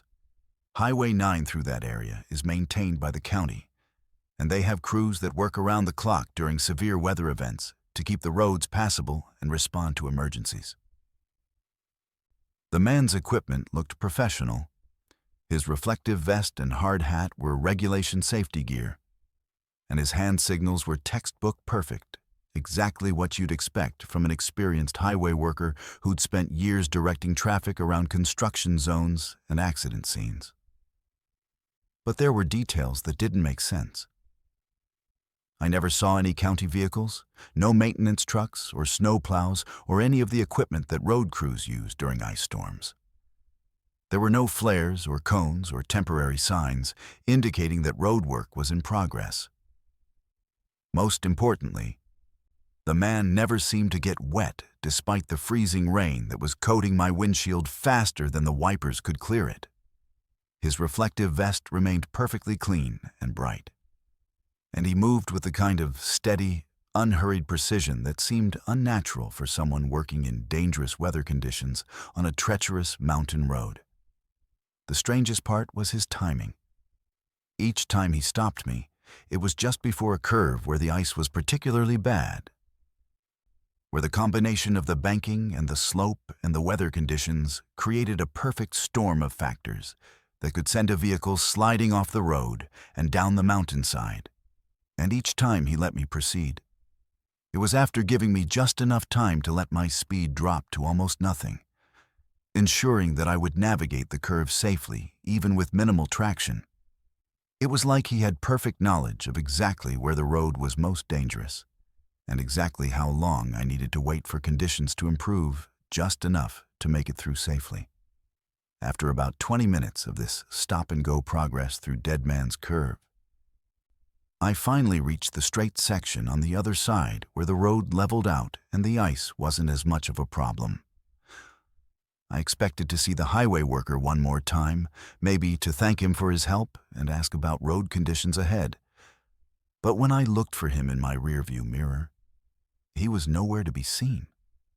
The entire stretch of road behind me was empty, with no sign of the man who had just spent 20 minutes guiding me through the most dangerous part of my drive home. I didn't think much about it at the time. I was focused on getting my sleeping children home safely, and I assumed the worker had simply returned to his vehicle or moved on to help other drivers who might be struggling with the ice storm. It wasn't until the next morning, when I was reading the local news online, that I learned the full story of what had happened on Highway 9 the night before. According to the Charlotte Observer, there had been no county road crews working on Highway 9 during the ice storm. The weather had been too severe for safe operation of maintenance equipment, and all non-emergency road work had been suspended until conditions improved. More disturbing was the report of what had happened to other drivers who had attempted to navigate Dead Man's Curve around the same time I had. 3 vehicles had slid off the road in the early hours of the morning, including a pickup truck that had gone over the guardrail and rolled down the mountainside, killing the driver instantly. A state trooper quoted in the article said that the ice conditions were the worst he'd seen in 20 years, and that anyone who had successfully navigated that section of highway during the storm had been extremely lucky or extremely careful. But I knew it hadn't been luck that got me through safely. Someone had been there, controlling my speed and timing, making sure I approached each curve at exactly the right moment and exactly the right speed to maintain traction on the ice. I started researching the history of Dead Man's Curve, looking for any information that might explain who the highway worker could have been and why he had been there to help me when the county hadn't sent any crews out in the storm. What I found in the local newspaper archives made my blood run cold. In 2014, exactly 5 years before my encounter, a highway worker named James Mitchell had been killed while directing traffic around an accident scene at mile marker 47, the exact location where I'd first seen the man in the reflective vest. According to the accident report, James had been working late shift maintenance when he'd responded to a multi-vehicle accident caused by freezing rain. While setting up safety barriers to protect the wreckage, he'd been struck by a vehicle that lost control on the icy pavement and slid through the work zone. He was 43 years old, married with 2 young children, and had been working for the county highway department for 16 years. The newspaper had included a photograph of James with the obituary, and when I saw his face, I knew immediately that he was the man who had guided me through Dead Man's Curve. Same build, same facial features, same careful professional demeanor that had impressed me even through the freezing rain and darkness. But James Mitchell had been dead for 5 years, killed at the exact location where he'd appeared to help me navigate safely through conditions that were nearly identical to those that had claimed his life. Over the next few weeks, I started asking around among other real estate agents who regularly drive Highway 9, and I discovered that my experience wasn't unique. Several people had encountered a helpful highway worker at Dead Man's Curve during severe weather conditions, always at night, always during situations where the road was particularly dangerous due to ice or fog or rain. The descriptions were always consistent. A middle-aged man in county safety gear, professional and competent, who would appear just long enough to guide drivers safely through the curves and then disappear without explanation. One agent told me that James Mitchell had been known throughout the highway department as someone who took his job seriously, who genuinely cared about keeping travelers safe on dangerous mountain roads. If anyone was going to stick around after death to help people, she said, it would be James. He always said that every driver who made it home safely was a victory, and every accident was a personal failure. Maybe he's still out there, still trying to get that perfect safety record. I've driven Highway 9 dozens of times since that night, always during daylight hours when the weather is clear, and I've never seen James Mitchell again. But I've heard from other parents, other real estate agents, other people with children in their cars who've encountered him during dangerous conditions on Dead Man's Curve. He's always the same, professional, helpful, appearing just long enough to guide them safely through the most treacherous part of their journey, then disappearing back into whatever realm highway workers go to when their shift is finally over. I don't know if James Mitchell knows that he's dead, or if he's consciously choosing to continue his work from beyond the grave. All I know is that on a night when 3 other drivers lost their lives on the same stretch of road, a dead highway worker made sure that my children and I made it home safely, continuing to protect travelers on a curve that claimed his life 5 years ago and continues to claim lives today. And sometimes, when I'm driving through the mountains late at night with my family, I find myself hoping that if we ever encounter dangerous conditions again, James Mitchell will be there in his reflective vest and hard hat, making sure that every parent gets their children home safe. My name is Tadeo, and I work as a delivery driver for a regional logistics company that specializes in overnight shipping between Arizona and Colorado. It's not glamorous work, but it pays well enough to support my family. And I actually enjoy the solitude of long-distance driving, the way the highway stretches out ahead of you like a ribbon of possibility under the desert stars. I've been running this route for 3 years, and I thought I knew every mile of Interstate 40 between Phoenix and Denver, every truck stop and rest area and scenic overlook. But in February 2022, somewhere in the vast emptiness between Flagstaff and Gallup, my radio picked up a station that shouldn't exist, broadcasting from 1947 with a DJ who knew things about my life that no living person should know. The run started normally enough. I'd picked up a load of electronics from a distribution center in Phoenix, high-value stuff that needed to be in Denver by 6 a.m. for a corporate presentation that couldn't be delayed. The weight was good, the trailer was properly secured, and the weather forecast called for clear skies all the way across Arizona and into New Mexico. I'd made this exact run dozens of times before, and barring any mechanical problems or unexpected road construction, I could make the delivery with time to spare and still get home to my wife and daughter by dinner time. I left Phoenix just after sunset, which meant I'd be driving through the night across some of the most remote and beautiful country in the American Southwest. The desert takes on a different character after dark. What looks harsh and forbidding during the day becomes mysterious and almost magical under the stars. With distant mountains silhouetted against the sky like sleeping giants, and the highway stretching ahead like a pathway to somewhere beyond the edge of the world. I've always found night driving relaxing, especially on routes like this where traffic is light and you can cruise at a steady speed without constantly dealing with slower vehicles or aggressive drivers. About 2 hours into the drive, somewhere between Flagstaff and Winslow, I started scanning through radio stations to find something to keep me company through the long desert miles ahead. AM radio travels farther at night because of atmospheric conditions, and you can sometimes pick up stations from hundreds of miles away. Broadcasts from cities you've never visited, carrying voices and music across the empty spaces between. I was looking for news or talk radio. Something to help me stay alert during the monotonous stretches where the highway runs straight as an arrow for 50 miles at a time. That's when I found KDES 1340 on the AM dial, broadcasting from what the station identification announced as the high desert of Arizona, bringing you the finest in popular music and entertainment. The signal was crystal clear, none of the static or fading you usually get from distant stations. And the music was immediately familiar.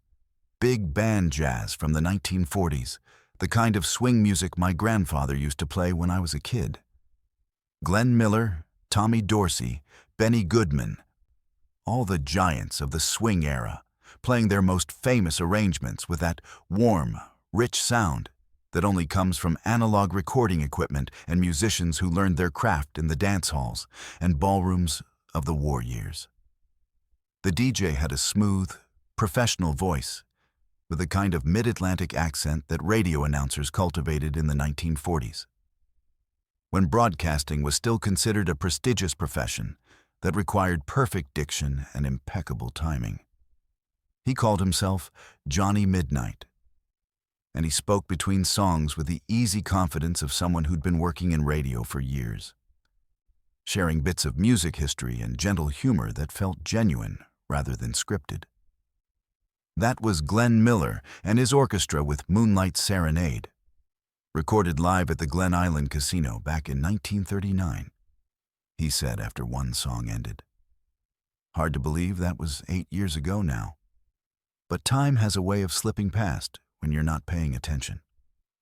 8 years ago from 1939 would put the broadcast in 1947, which seemed like an odd way for a modern DJ to frame a historical recording. But I figured it was just part of the station's vintage theme. There are plenty of specialty stations that focus on music from specific eras, and some of them go to great lengths to create an authentic period atmosphere, complete with DJs who speak in period-appropriate language and reference contemporary events from the era they're celebrating. It was entertaining and educational, exactly the kind of programming that makes long-distance driving more enjoyable. But as the night wore on, Johnny Midnight's commentary became increasingly specific to 1947. Not just in terms of the music he was playing, but in references to current events and social conditions that went far beyond what any theme show would attempt. He talked about President Truman's struggles with the Republican Congress, about the ongoing housing shortage as servicemen returned from the war, about the rising tensions with the Soviet Union that everyone hoped wouldn't lead to another conflict. He mentioned movie stars and politicians and sports figures as if they were contemporary celebrities rather than historical figures. And he discussed technological innovations like television and jet aircraft as exciting new developments rather than established parts of modern life. When he started taking requests from listeners, I decided to test whether this was really an elaborate historical reenactment or something stranger.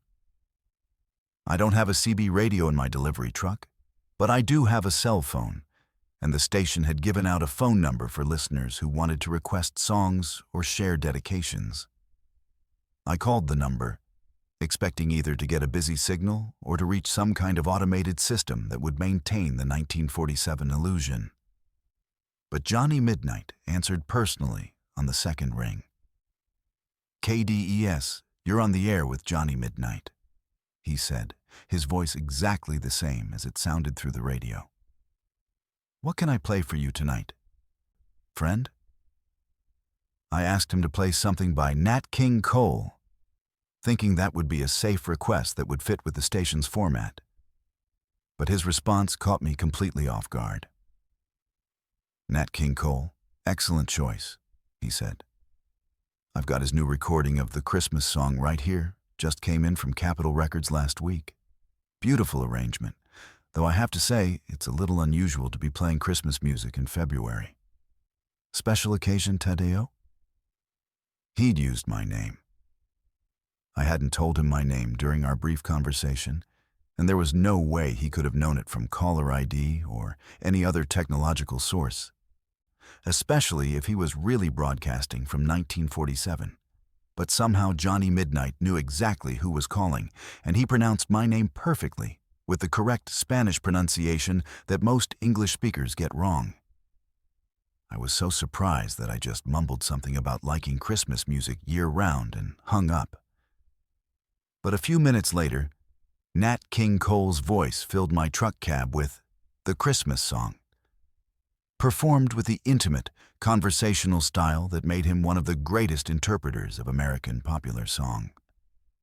That was for Tadeo, driving through the desert tonight with a truck full of electronics bound for Colorado, Johnny Midnight announced after the song ended.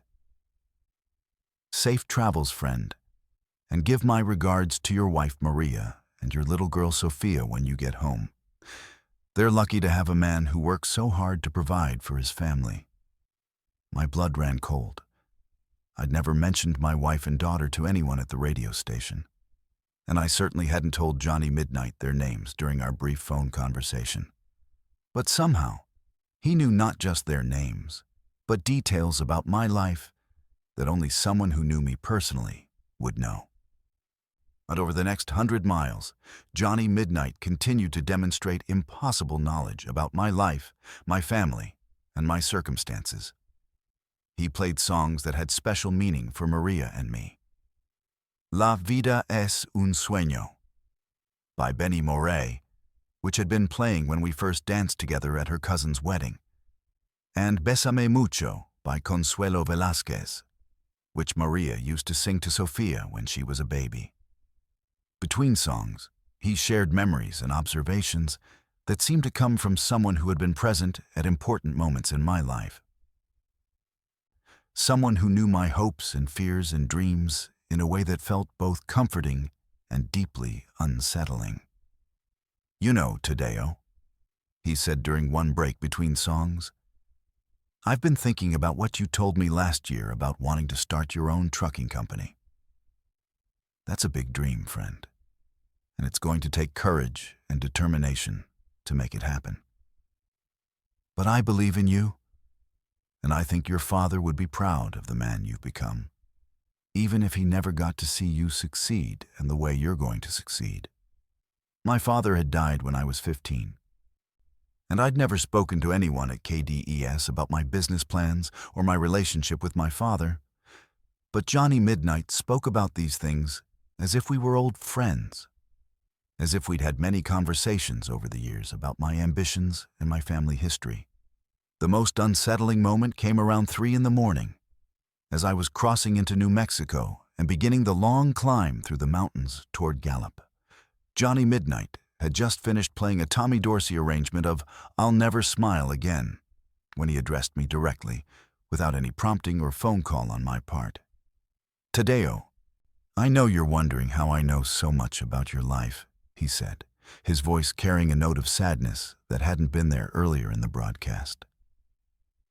"The truth is, I've been watching over your family for a long time, ever since your grandfather Miguel used to listen to KDES during his own long nights on the road back in the 1940s. My grandfather Miguel had been a truck driver, but he died before I was born. And I'd never heard any family stories about him listening to specific radio stations during his runs. But Johnny Midnight continued as if he were sharing memories of someone he'd known personally. Miguel was a good man. Just like you, Tadeo. He used to call in requests for your grandmother Elena, especially on nights when he was missing home and needed to hear something that reminded him of the love he was working so hard to provide for. He had the same dreams you have. Wanting to build something lasting for his family, wanting to be remembered as a man who did right by the people he loved. The pieces were starting to come together in a way that made no rational sense, but felt emotionally true. My grandfather had died in a trucking accident in 1952, somewhere on a desert highway in Arizona, while hauling freight between Phoenix and Albuquerque. The family had never gotten many details about the accident, just that he'd apparently fallen asleep at the wheel during a night run and crashed into a bridge abutment. But now, Johnny Midnight was suggesting that my grandfather had been a regular listener to KDS, that there was some kind of connection between my family and this mysterious radio station that seemed to exist outside of normal time. I want you to know that Miguel is proud of you, Johnny Midnight continued, his voice now clearly addressing me as if I were sitting in the studio with him rather than driving through the New Mexico mountains. He's proud of the way you've carried on the family tradition of working hard and providing for the people you love. And he wants you to know that the dreams you're afraid to pursue are the same dreams he had for you before you were even born. Don't let fear keep you from building the business you've been planning, Tadeo. The road ahead is going to be challenging, but it's also going to lead you to the success your family deserves. By the time I reached Gallup, the sun was beginning to rise over the eastern mountains, and Johnny Midnight was signing off for the night. This is KDS, the voice of the high desert, saying goodbye until tomorrow evening, he said, his voice beginning to fade as if the signal was weakening with the approaching dawn. Remember, friends, the road may be long and sometimes lonely, but you're never really alone as long as you carry the love of your family in your heart. Safe travels, everyone, and keep your dial tuned to 1340 for the finest in music and companionship through the desert night. I tried to find KDES again on subsequent runs, scanning through the AM dial during the hours when I'd first encountered the station. But 1340 carried only static or distant signals from conventional radio stations playing modern music. Internet searches turned up no reference to KD's or Johnny Midnight. And when I contacted the FCC to ask about historical broadcasting licenses in Arizona, they had no record of any station using those call letters or broadcasting on 1340 AM from the high desert region. But the impact of that night stayed with me.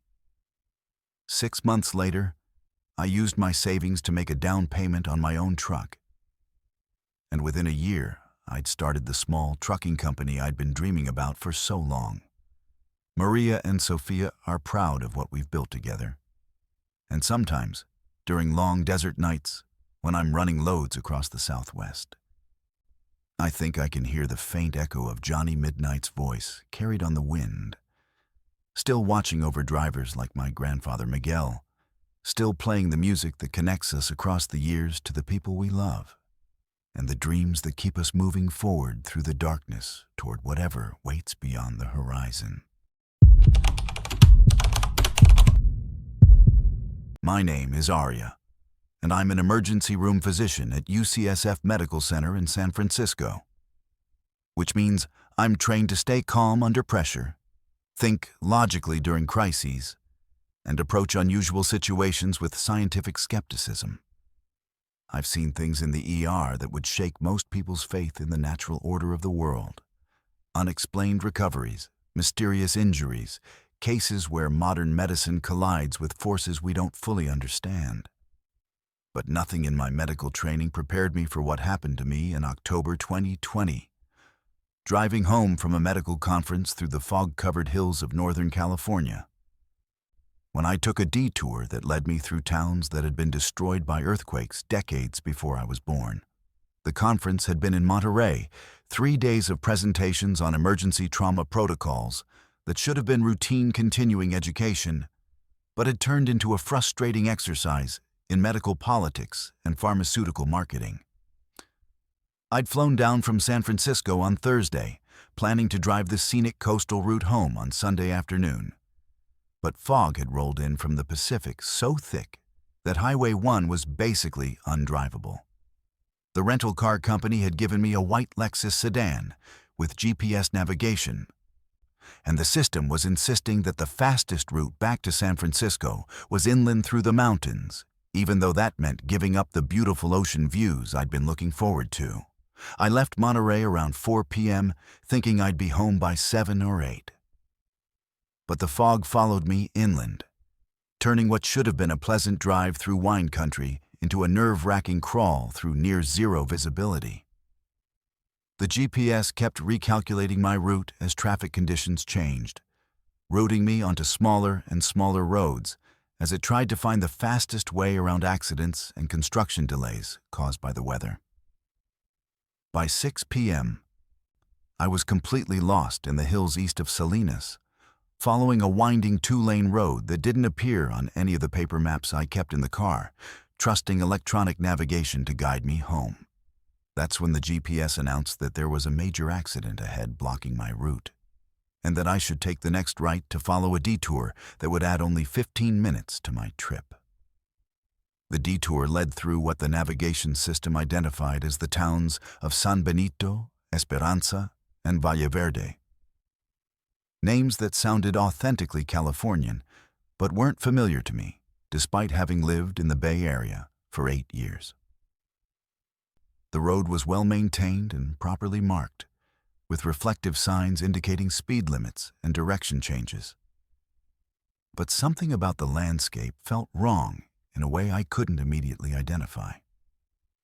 The fog began to lift as I descended into the first valley, revealing a town that looked like it had been preserved in amber since the 1950s. San Benito consisted of maybe 24 buildings arranged along a single main street. A post office, a general store, a gas station, a small cafe, and several houses with carefully maintained gardens and white picket fences. The architecture was distinctly mid-century. All clean lines and large windows, and everything was painted in the kind of bright, optimistic colors that were popular in the immediate post-war years. There were no modern vehicles visible anywhere. Just a few cars parked along the street that looked like they belonged in a classic car show.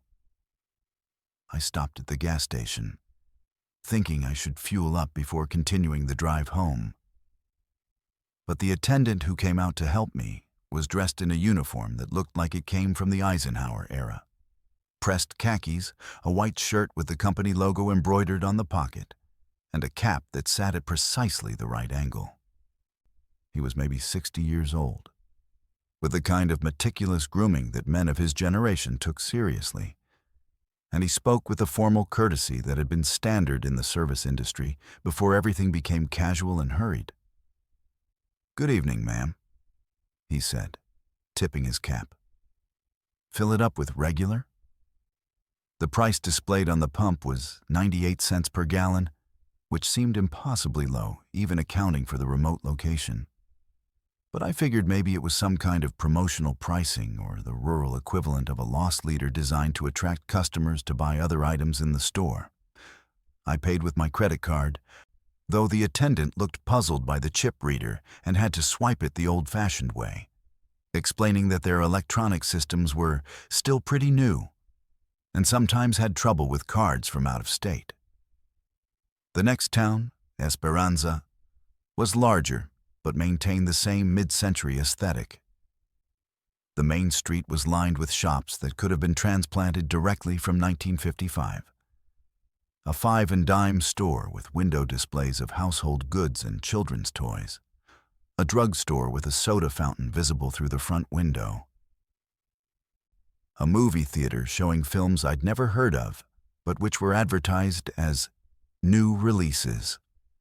The people walking the sidewalks were dressed in period-appropriate clothing and moved with the unhurried pace of small-town life, stopping to chat with neighbors and window shop in a way that seemed genuinely relaxed rather than performed for the benefit of tourists. I was beginning to suspect that I'd stumbled into some kind of historical preservation area or living museum, the kind of place where entire communities maintain period authenticity as a tourist attraction. California has several such areas, particularly in the Gold Country and along the coast, where towns have turned their history into their primary economic asset. But there were no signs indicating that this was a historical site. No admission fees or tour guides or gift shops selling postcards and souvenirs. Everyone I encountered seemed to be going about their normal daily business, and they treated my presence as unremarkable despite the fact that my modern clothing and car should have made me stand out like a time traveler. Valle Verde was the largest of the three towns, with what appeared to be a small downtown area complete with a courthouse, a bank, several restaurants, and a hotel that advertised rooms for $8 per night. I stopped at a cafe called the Golden State Restaurant, partly because I was getting hungry and partly because I wanted to test how committed these communities were to their historical theme. The menu was typed on paper that looked authentically aged, with prices that reflected 1950s economics. Complete dinners for under $2, coffee for 15 cents, pie for 30 cents a slice. The waitress who seated me was wearing a pink uniform with a white apron and spoke with the kind of cheerful professionalism that seemed genuine rather than scripted. When I ordered coffee and asked about the town's history, she spoke about local events and personalities as if they were current news rather than historical facts. She mentioned the new interstate highway system that was supposed to connect California's major cities, the ongoing construction of suburban housing developments to accommodate all the veterans returning from the war, and the exciting technological developments that were changing American life. Television, modern appliances, jet aircraft that could cross the country in hours instead of days. I spent almost 2 hours in that cafe, talking with the waitress and other customers about their lives and their community. And everyone I met spoke about the world as if it were 1955. They discussed President Eisenhower's policies, the latest Hollywood movies, the growing tensions with the Soviet Union, and local concerns about whether the new interstate highways would bring more visitors or just make it easier for young people to leave for opportunities in larger cities. None of them seemed to recognize references to more recent events or technologies. And when I tried to pay with a credit card, they looked at the plastic rectangle with the same puzzled expression I'd gotten at the gas station. As I prepared to leave Valle Verde and continue my drive home, I realized that I'd forgotten to check the time on my phone for several hours. When I looked at the screen, I was shocked to discover that it was nearly midnight. I'd somehow lost 4 hours in the three towns, though it had felt like maybe an hour and a half at most. More disturbing, my phone showed no signal bars and a battery level that was dropping rapidly despite having been fully charged when I'd left Monterey. The GPS was still working, showing my location and plotting a route back to San Francisco. But the map display looked wrong somehow, with roads and landmarks that didn't match what I remembered from previous trips through the area. The drive home took less time than it should have, as if the distance between Valle Verde and San Francisco had somehow compressed while I was exploring the three towns. I found myself back on familiar highways without any clear memory of how I'd gotten there. And when I reached my apartment in the Mission District, the clock on my dashboard showed that it was only 9:30 p.m., despite my phone insisting that I'd been gone for over 8 hours. I went to bed thinking that the fog and the long conference weekend had left me more disoriented than I'd realized. That fatigue and stress had caused me to misperceive time and distance in a way that had created a false memory of visiting towns that probably didn't exist. But the next morning, when I checked the photos I'd taken with my phone during my stop in Valle Verde, I found images that couldn't be explained by any rational understanding of time or geography. The pictures showed the cafe, the main street, the people I'd met, all exactly as I remembered them. But as I watched, the images began to change. Colors fading and details disappearing until they showed only empty lots and foundations overgrown with weeds, as if the buildings and people had never existed at all. I spent the following weekend researching the area where I'd encountered the 3 towns, using geological survey maps and historical records to try to understand what I'd experienced. What I found in the California State Archives made my hands shake as I read. San Benito, Esperanza, and Valle Verde had been real towns, thriving communities in the Gabilan Mountains east of Salinas. But they'd all been destroyed in the same earthquake in March 1957, a 6.2 magnitude tremor that had caused massive landslides and completely erased the 3 towns from the map. According to the newspaper reports from the time, 847 people had died in the disaster, and the survivors had been relocated to other communities rather than attempting to rebuild in such a geologically unstable area. The most unsettling detail in the historical record was a collection of photographs taken in Valle Verde just weeks before the earthquake. Images that showed the town exactly as I remembered it. The same buildings, the same street layout, even some of the same faces I'd seen in the Golden State restaurant. The photos were dated February 1957, and according to the caption, they'd been taken by a traveling photographer who was documenting small California towns for a book that was never published because of his death in the earthquake. I've driven through that area several times since then, always during daylight hours, and I've never found any trace of the 3 towns.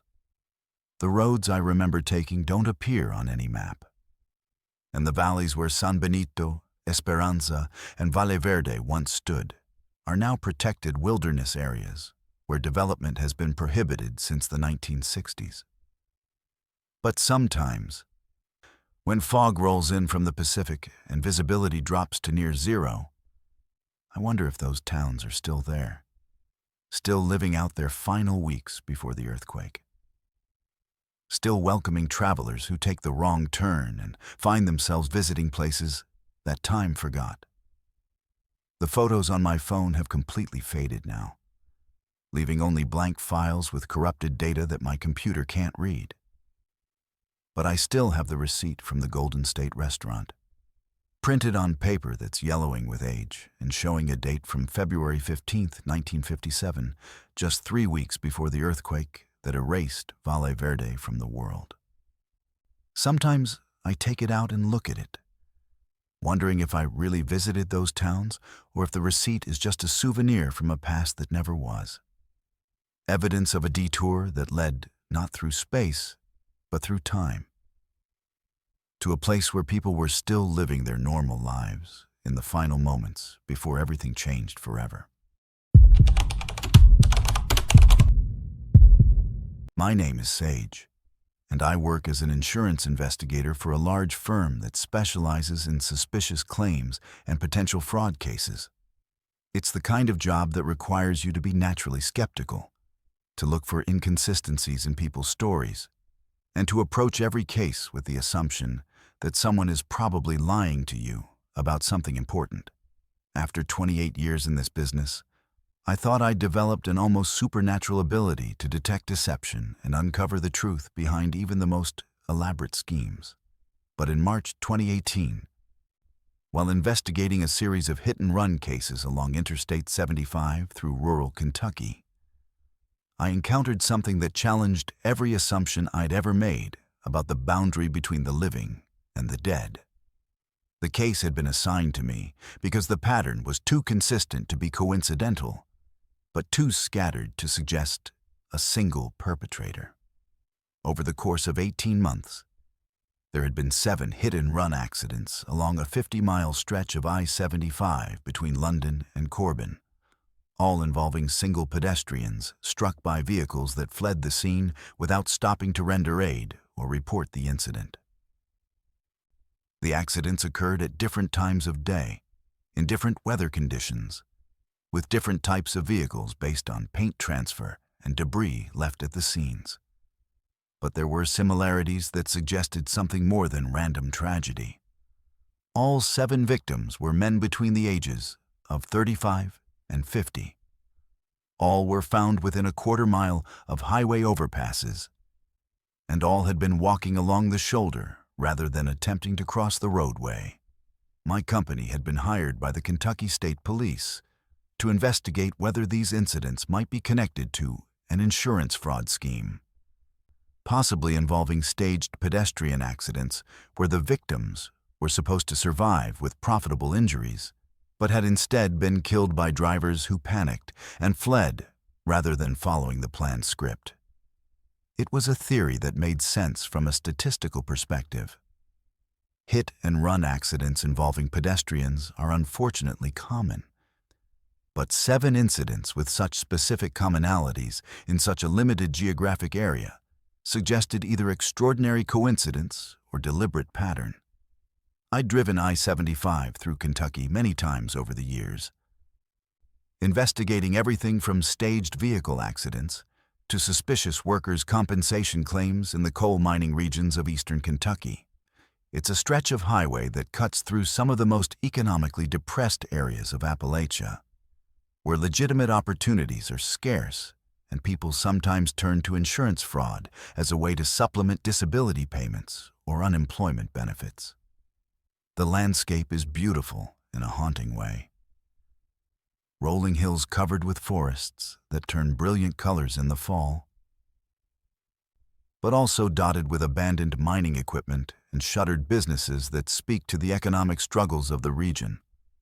I was driving my company car, a plain gray sedan that was designed to be forgettable and unremarkable, perfect for surveillance work or investigations where you don't want to draw attention to yourself. The car had been fitted with a dash camera and GPS tracking system, standard equipment for investigators who often work alone in remote areas where backup might be hours away. I'd been on the road for 3 days, photographing accident sites, interviewing witnesses, and reviewing police reports, trying to find connections that might explain the pattern of incidents. That's when I first noticed something unusual about my passenger seat.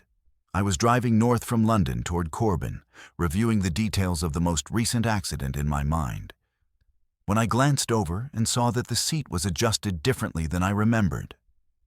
The seat was pushed forward and the backrest was angled more upright, as if someone significantly shorter than me had been sitting there and had adjusted it for their comfort. But I'd been traveling alone for the entire trip, and I was certain I hadn't moved the passenger seat since picking up the car from the rental agency in Louisville. I pulled over at the next rest area and got out to check the car, thinking maybe someone had broken in while I was interviewing witnesses or taking photographs at one of the accident sites. But there was no sign of forced entry, no indication that anyone had been inside the vehicle without my knowledge.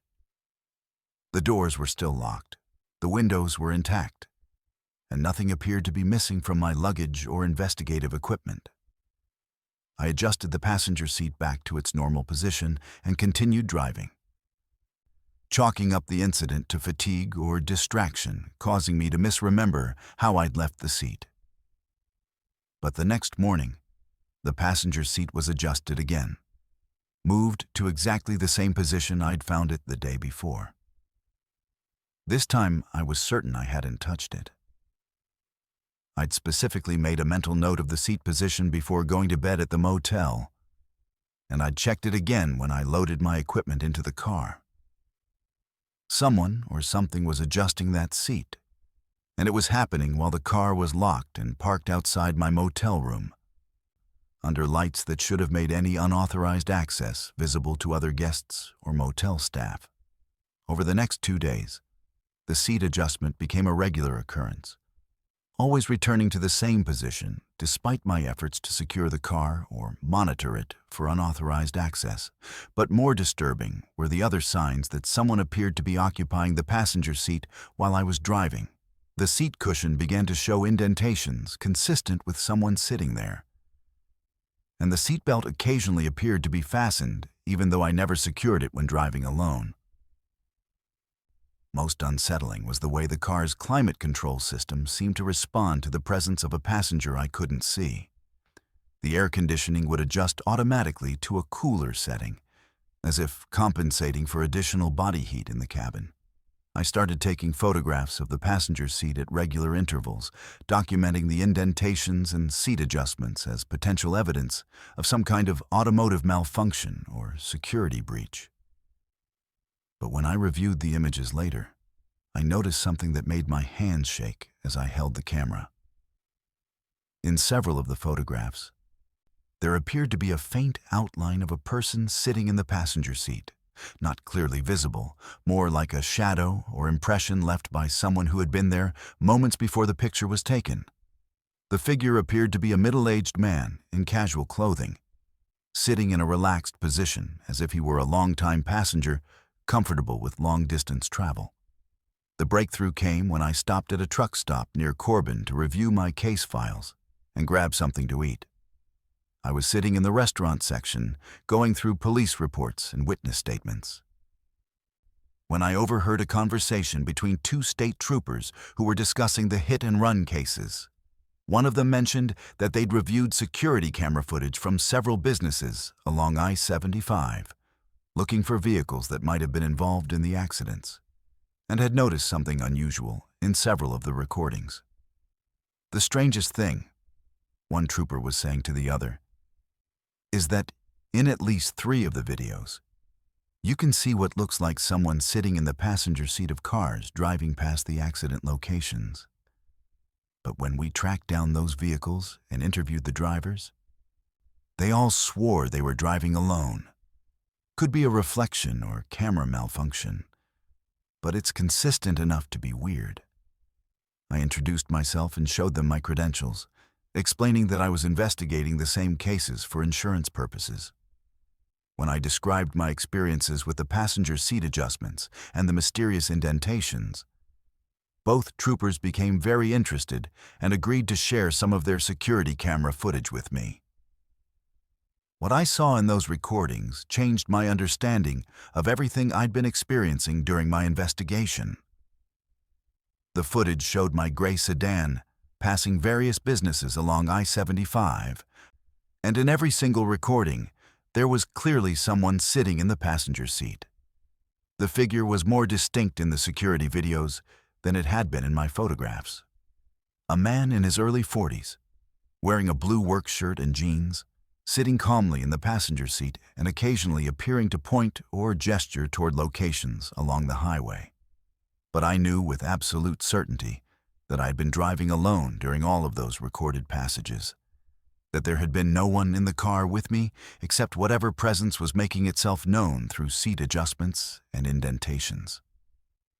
The troopers helped me cross-reference the security footage with the dates and locations of the hit-and-run accidents, and we discovered something that made the case suddenly take on an entirely different character. In every recording where the mysterious passenger was visible, my car was passing within a quarter mile of one of the accident locations, usually within 24 hours of when the incidents had occurred. It was as if the presence in my passenger seat was connected to the accidents themselves, appearing whenever I was near the sites where the victims had been killed.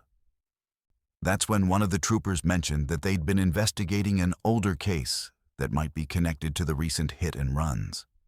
In 2016, a Kentucky State Police investigator named Detective Michael Hendricks had been killed in a hit-and-run accident while examining evidence at one of the locations where the recent accidents had occurred. Hendricks had been working alone, photographing skid marks and debris patterns on the shoulder of I-75, when he was struck by a vehicle that fled the scene. The case had never been solved, and Hendricks' death had been treated as a separate incident rather than part of the pattern I was investigating. When they showed me a photograph of Detective Hendricks, I immediately recognized him as the figure I'd been seeing in the security camera footage. Same build, same facial features, same casual demeanor that had struck me as familiar even though I'd never met him while he was alive. Michael Hendricks had been investigating hit-and-run cases along the same stretch of I-75 where he was eventually killed. And now he appeared to be continuing his investigation from whatever realm police officers go to when their final case remains unsolved. The troopers told me that Hendricks had been known throughout the department as someone who never gave up on a case, who took every unsolved incident as a personal challenge, and worked doggedly to find answers for victims and their families. If anyone was going to come back from the dead to solve his own murder and help other victims, one of them said, it would be Mike Hendricks. He always said that every hit and run was someone's father or brother or son, and that they all deserved justice even if no one else cared enough to keep looking. Over the remaining 3 days of my investigation, I began to view the presence in my passenger seat not as something to be feared, but as a guide who was helping me understand connections I might have missed on my own.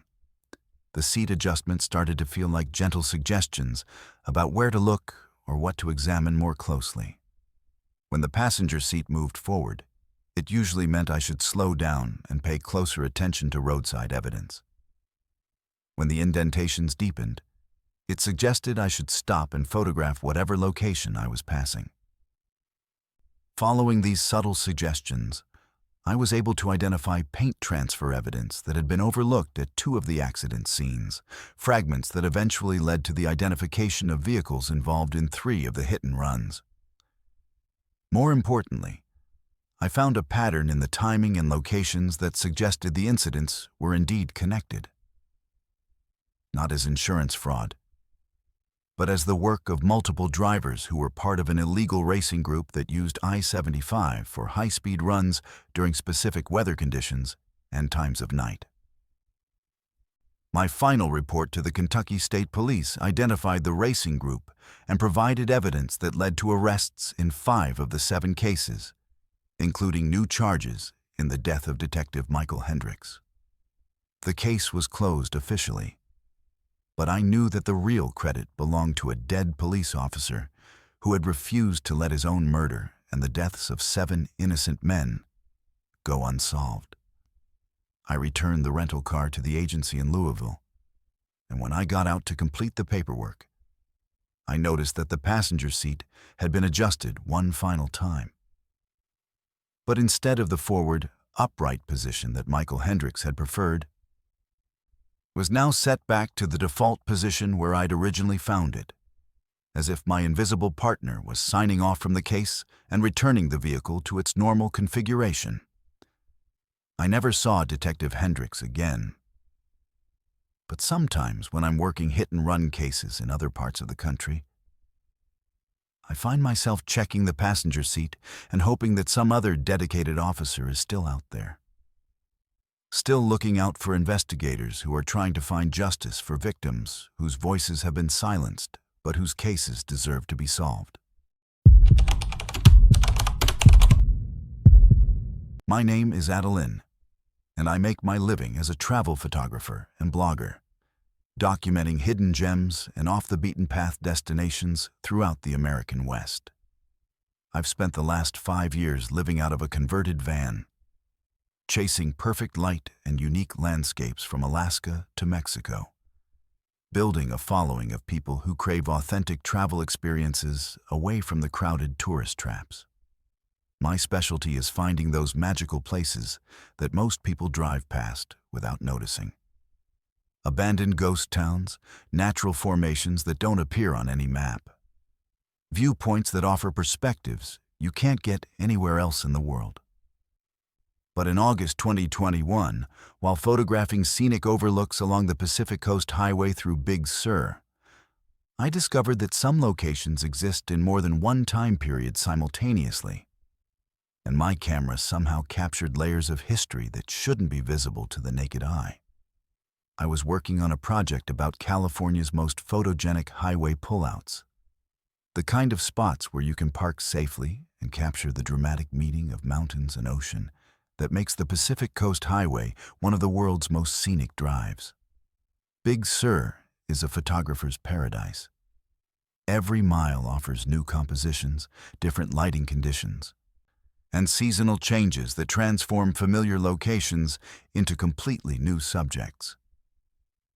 I'd driven this route dozens of times over the years, but I was always discovering new angles and perspectives that I'd somehow missed on previous trips.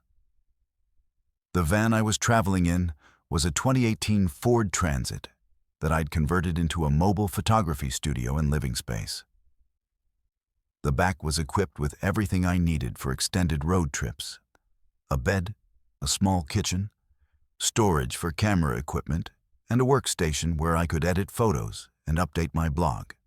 Solar panels on the roof kept my batteries charged, and a cellular booster ensured I could stay connected even in remote areas where regular cell service was spotty. It was the perfect setup for someone whose job required both mobility and the ability to work from wherever the best shots might be found. I'd been driving south from San Francisco toward Los Angeles, taking my time and stopping at every scenic overlook that caught my eye. The weather was perfect: clear skies, moderate temperatures, and the kind of golden afternoon light that makes everything look like it belongs in a travel magazine. I was looking for shots that captured not just the beauty of the landscape, but the sense of adventure and freedom that comes from exploring California's most dramatic coastline. My blog readers were always asking for recommendations about where to stop and what to photograph. So I was documenting GPS coordinates and access information along with the artistic shots. The overlook where everything started to go wrong was at mile marker 31. A small pull-out carved into the cliff face that offered panoramic views of the coastline stretching north and south as far as the eye could see. Wasn't marked on any of my maps or mentioned in any of the guidebooks I carried, but it was clearly a legitimate scenic viewpoint with proper safety barriers and a paved parking area that could accommodate maybe 6 or 8 vehicles. The view was spectacular: waves crashing against sea stacks hundreds of feet below, mountains rising inland covered with redwood forests, and the highway itself winding along the cliff face like a ribbon of asphalt connecting isolated communities along one of the most rugged coastlines in North America. I set up my camera equipment and started shooting, using both a wide-angle lens to capture the full scope of the landscape and a telephoto lens to isolate specific compositional elements. The light was changing rapidly as the sun moved lower in the sky, creating different moods and color temperatures that would give my blog readers a sense of how dramatically the same location could change throughout the day. I was shooting in both RAW and JPEG formats, with the RAW files giving me maximum flexibility for post-processing, and the JPEG files serving as quick previews I could review on the camera's LCD screen. That's when I noticed something unusual about the images I was capturing. The JPEG previews on my camera showed the scene exactly as I was seeing it: modern highway with contemporary guardrails, recent model cars passing by in the distance, and the kind of developed infrastructure you'd expect along a major tourist route. But when I looked at the same shots later on my laptop, the RAW files showed the same basic landscape, but with significant differences in the details that should have been impossible given that I was photographing the exact same location at the exact same time.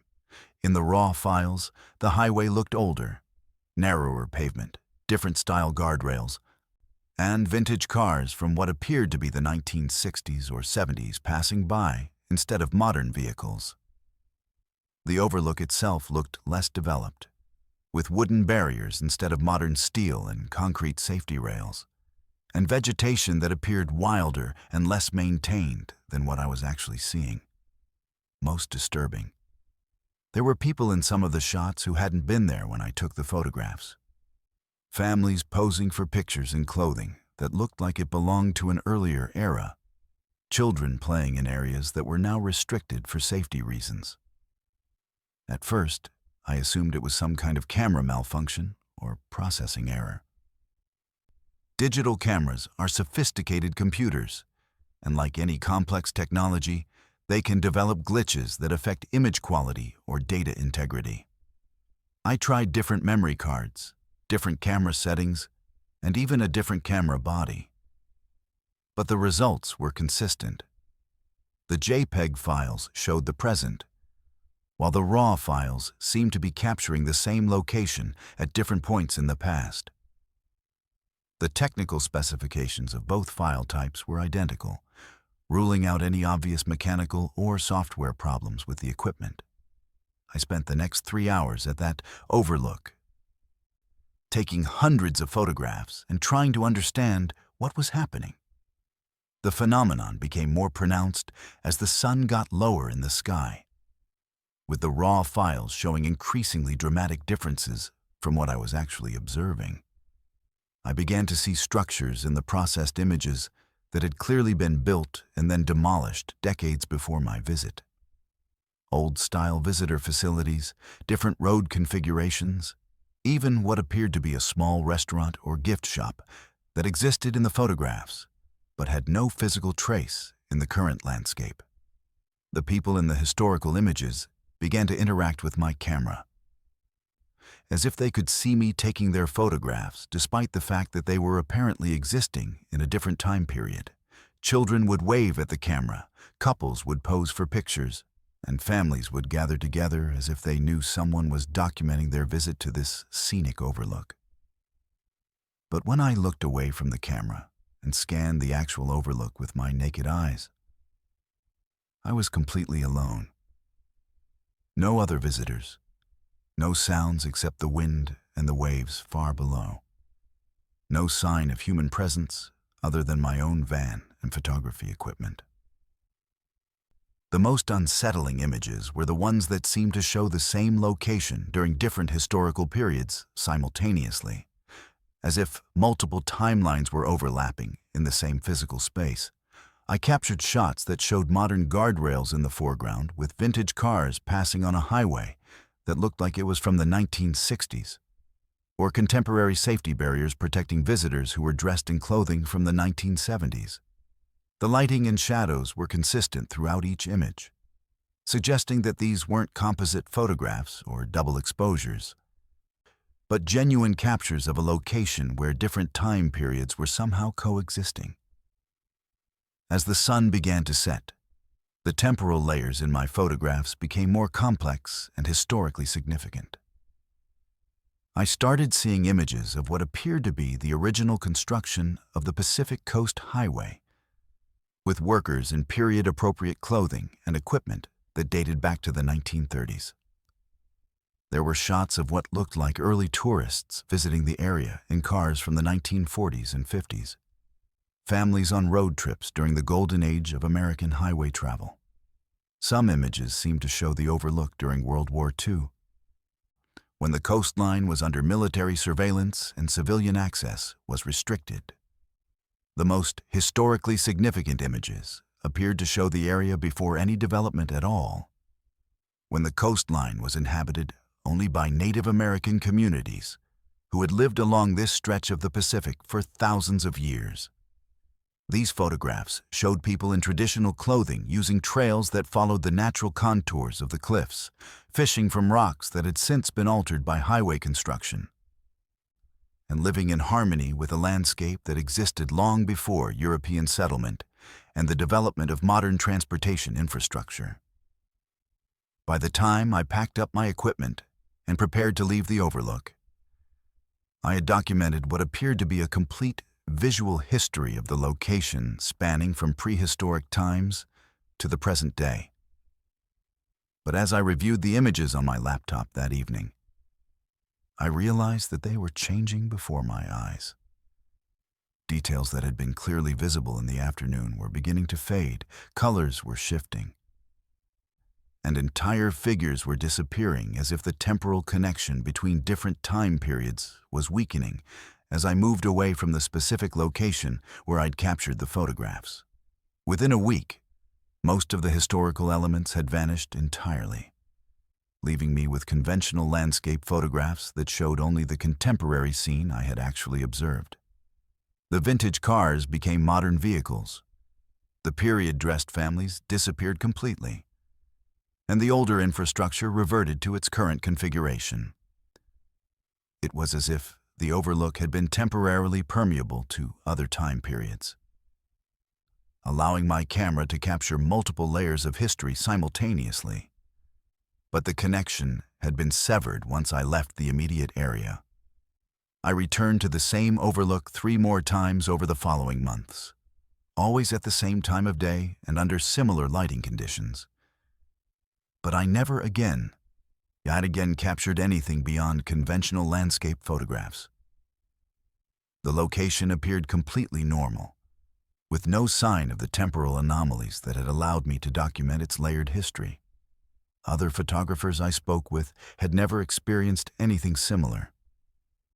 And attempts to research the specific history of mile marker 31 turned up no records of any unusual phenomena or reports of similar experiences. The only evidence I have left of what happened that day is a single photograph that somehow retained its historical elements, even after all the others had reverted to normal contemporary images. It shows the overlook as it exists today, but with a family from what appears to be the 1960s posed in the foreground, waving at the camera as if they could see me taking their picture across more than half a century of time. The image is technically perfect, with no signs of manipulation or composite work. But it shows something that should be impossible. A moment when the past and present occupied the same physical space, and my camera was able to capture both simultaneously. I've never posted that photograph to my blog or shared it on social media, partly because I know it would be dismissed as fake, and partly because it feels too personal and mysterious to turn into content for public consumption. Instead, I keep it as a reminder that some locations hold on to their history in ways we don't fully understand, and that sometimes the most amazing discoveries happen when we're least expecting them. The overlook at mile marker 31 looks like just another scenic pullout along the Pacific Coast Highway. But for one afternoon in August 2021, it became a window into every era of human presence, along one of California's most beautiful and historically significant stretches of coastline. I still travel the same routes and photograph the same types of locations. But now, I pay closer attention to places that feel somehow different from their surroundings, locations that seem to hold more history than their appearance would suggest. And sometimes, when the light is just right and the conditions are perfect, I wonder if my camera might capture something that exists outside the normal flow of time, something that connects us to all the travelers who came before us and all the stories that these scenic overlooks have witnessed over the decades and centuries since people first stopped to admire the meeting of land and sea along California's magnificent coast. My name is Apollo, and at 67 years old, I've been making the same drive for the last 15 years. From my small apartment in Cedar Rapids, Iowa, to my daughter's house in Dubuque, where I get to spend precious time with my grandchildren, Emma and Jacob. The route is simple and familiar. Just 93 miles of mostly rural highway through the heart of Iowa farmland, past fields of corn and soybean that change with the seasons like a living calendar. I've made this trip hundreds of times in my old Ford pickup truck, always taking Highway 151 north through the small towns of Cascade and Dyersville, then connecting to Highway 20 for the final stretch into Dubuque. It's the kind of drive that becomes automatic after a while, where your hands know every curve and your mind can wander to pleasant thoughts of family dinners and grandchildren's laughter. But in September 2019, something went wrong with those final 5 miles, and I found myself trapped in a loop of road that refused to let me reach my destination, forcing me to confront a truth I wasn't ready to accept about my own mortality. I'd retired from the Postal Service 3 years earlier after 42 years of delivering mail through Iowa winters and summers, building relationships with every family on my route and watching neighborhoods change as children grew up and moved away. The job had been good to me. Steady work, decent benefits, and the kind of routine that gave structure to my days. But retirement had been an adjustment, especially after my wife Helen passed away from cancer 2 years ago. The house felt too empty, the days too long, and the silence too complete without her humming in the kitchen or calling my name from the garden. That's why these visits to Sarah's house had become so important to me. They were the bright spots in weeks that sometimes felt gray and endless. Reminders that life continues and families grow even when individual chapters come to an end. The drive to Dubuque had always been therapeutic. A time when I could listen to old country music on the radio and think about Helen, about the grandchildren, about plans for the future that felt more precious now that I understood how quickly time can slip away. The Iowa landscape has a quiet beauty that some people overlook. Rolling hills covered with crops that stretch to the horizon, farmhouses with wraparound porches where families still gather for Sunday dinners, barns and grain silos that serve as landmarks for navigation and memory. I knew every mile of that route, every crossroads and water tower, every place where deer might cross the highway at dusk, and every hill where you could see for miles in every direction. On this particular Friday afternoon in September, I'd left Cedar Rapids right on schedule at 2 p.m., planning to arrive in Dubuque by 4:30 for an early dinner with Sarah's family. Emma, who was 8, was excited to show me a school project about Iowa history, and Jacob, who was 6, had been practicing a song on his recorder that he wanted to perform for Grandpa Apollo. These were the moments that made everything worthwhile, the pure joy on their faces when I walked through the door, the way they competed for my attention during dinner, the stories they told about school and friends, and the important events in their young lives that seemed momentous and fascinating when seen through their eyes. The trip started normally enough. I filled up the truck at my usual gas station, checked the oil and tire pressure the way I'd been doing for 50 years of driving, and headed north on Highway 151 with a cooler full of homemade cookies that I'd spent the morning baking for the grandchildren. The radio was playing Merle Haggard, and the late afternoon sun was creating that golden light that photographers love, making the cornfields look like something from a Norman Rockwell painting. I was thinking about Helen, how she used to love these drives to visit Sarah, how she'd point out changes in the farms we passed and speculate about the lives of the people who lived in the houses scattered across the landscape. The trouble started when I reached what should have been the final 5 miles of the journey. I'd passed all the familiar landmarks, the red barn with the mail pouch tobacco sign painted on the side, the historic church with the tall steeple that you could see from miles away, the crossroads where Highway 151 intersected with the county road that led to the Amana colonies. According to my odometer and my internal GPS developed over years of making this same trip, I should have been 5 miles from Sarah's house, close enough to start anticipating the excited voices of Emma and Jacob when they heard my truck in the driveway. But those 5 miles seemed to stretch endlessly ahead of me. I drove for what felt like 20 minutes at my usual speed of 55 miles per hour, watching for the familiar signs that marked the approach to Dubuque. The water tower with the city name painted in blue letters, the billboard advertising the local casino, the cluster of farm equipment dealerships that indicated the transition from rural highway to suburban development. But none of these landmarks appeared. Instead, the road continued in a straight line through identical farmland, with the same style of fields and fences and farmhouses repeating in a pattern that should have been impossible given the actual geography of the area. I began to worry that I'd somehow missed a turn or taken a wrong exit, despite having driven this route hundreds of times without ever getting lost. I pulled over at what appeared to be a familiar gas station. The same brand, the same layout, the same elderly attendant who'd been working there for years. But when I asked for directions to Dubuque, he looked at me with confusion and said he'd never heard of any city by that name. The fuel gauge on my truck showed exactly half a tank, the same level it had been showing for the past hour of driving, as if the engine weren't consuming gasoline, or as if distance and time had somehow become disconnected from normal physical laws. I tried calling Sarah on my cell phone to let her know I was running late, but the calls wouldn't connect. The phone showed full signal strength, but every call attempt resulted in a busy signal or message saying the number was no longer in service.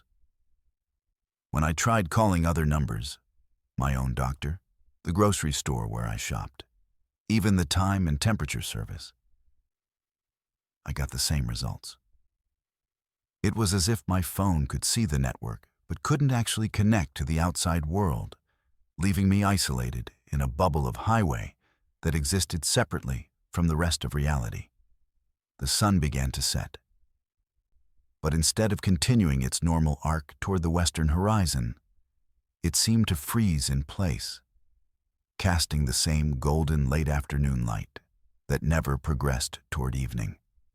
The digital clock on my truck's dashboard had stopped at 4:15 p.m., the exact time when I should have been pulling into Sarah's driveway to be greeted by running grandchildren and the warm smell of pot roast from the kitchen.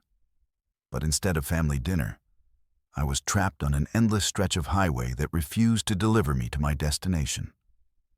As I continued driving, I began to encounter other vehicles that seemed to be stuck in the same loop. An elderly woman in a blue Buick who looked lost and frightened, a middle-aged man in a work truck who kept checking his watch and shaking his head, a young couple in a minivan with children's voices audible through their windows. When I tried to flag them down or get their attention, they seemed to see me, but couldn't hear me, as if we were all existing in parallel versions of the same road, close enough to observe each other, but unable to communicate or help. The farmland began to look increasingly familiar, not just in general characteristics, but in specific details that suggested I was passing the same locations over and over again. The red barn with the mail pouch sign, the historic church, the crossroads, all the landmarks I'd passed an hour earlier were appearing again in exactly the same sequence, as if the 5-mile stretch of highway were somehow looped back on itself, creating a closed circuit that had no exit or destination.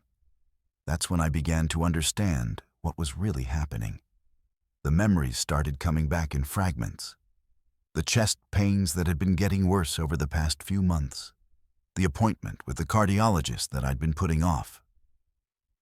The moment of sharp pain and dizziness that had struck just as I was approaching the final stretch of highway toward Sarah's house. I remembered the truck veering off the road, the sensation of spinning, the impact that had seemed to last both forever and no time at all. The endless highway wasn't a supernatural trap or a glitch in reality. It was my mind's way of avoiding the truth I wasn't ready to face. I was dying, or already dead.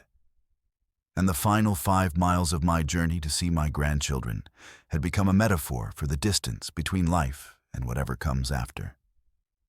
The familiar route, the golden afternoon light, the sense of anticipation about reaching my destination. These were the last thoughts my consciousness was clinging to, the final moments of a life spent traveling between the people I loved. I pulled the truck over to the side of the highway and sat there as the truth settled over me like the Iowa dusk that never seemed to come. In the distance, I could see lights that might have been Sarah's house, or might have been something else entirely. A destination that existed beyond the boundaries of the physical world, where Emma and Jacob were probably still waiting for their grandpa Apollo to arrive with homemade cookies and stories about the postal service and endless patience for recorder concerts and school projects. The choice, I realized, was mine. I could keep driving this loop forever, maintaining the illusion that I was still traveling toward a family dinner that would never come. Or I could accept that some journeys have different destinations than the ones we originally planned. I could stay in this comfortable bubble of anticipation and routine. Or I could face the unknown territory that lay beyond the familiar highways of life I'd been traveling for 67 years.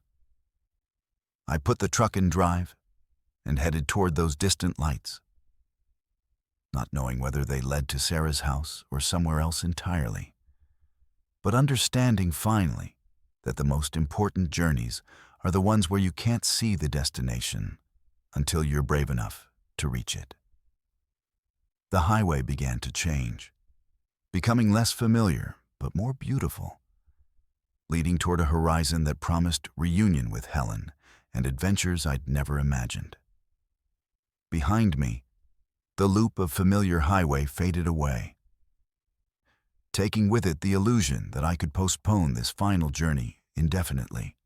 Ahead of me lay whatever comes after the last mile marker, whatever destination waits for postal workers who spent their lives delivering messages, and grandparents who measured their wealth in the laughter of children and the love of families who will remember them long after the old Ford pickup has made its final delivery. If you've made it this far through these 11 disturbing encounters on America's haunted highways, then you know that the road holds more mysteries than any of us can fully understand. These aren't just stories. They're warnings. Reminders that every mile marker could be your last. Every exit could lead to somewhere you never intended to go. And every journey could become something far stranger and more terrifying than you ever imagined. The next time you find yourself driving alone on a dark highway, remember these accounts and pay attention to what your headlights reveal in the darkness ahead. Subscribe to Verified Fears for more true horror stories that will make you question everything you thought you knew about the world around us. And remember that sometimes the most dangerous roads are the ones we travel every day without realizing how haunted they really are.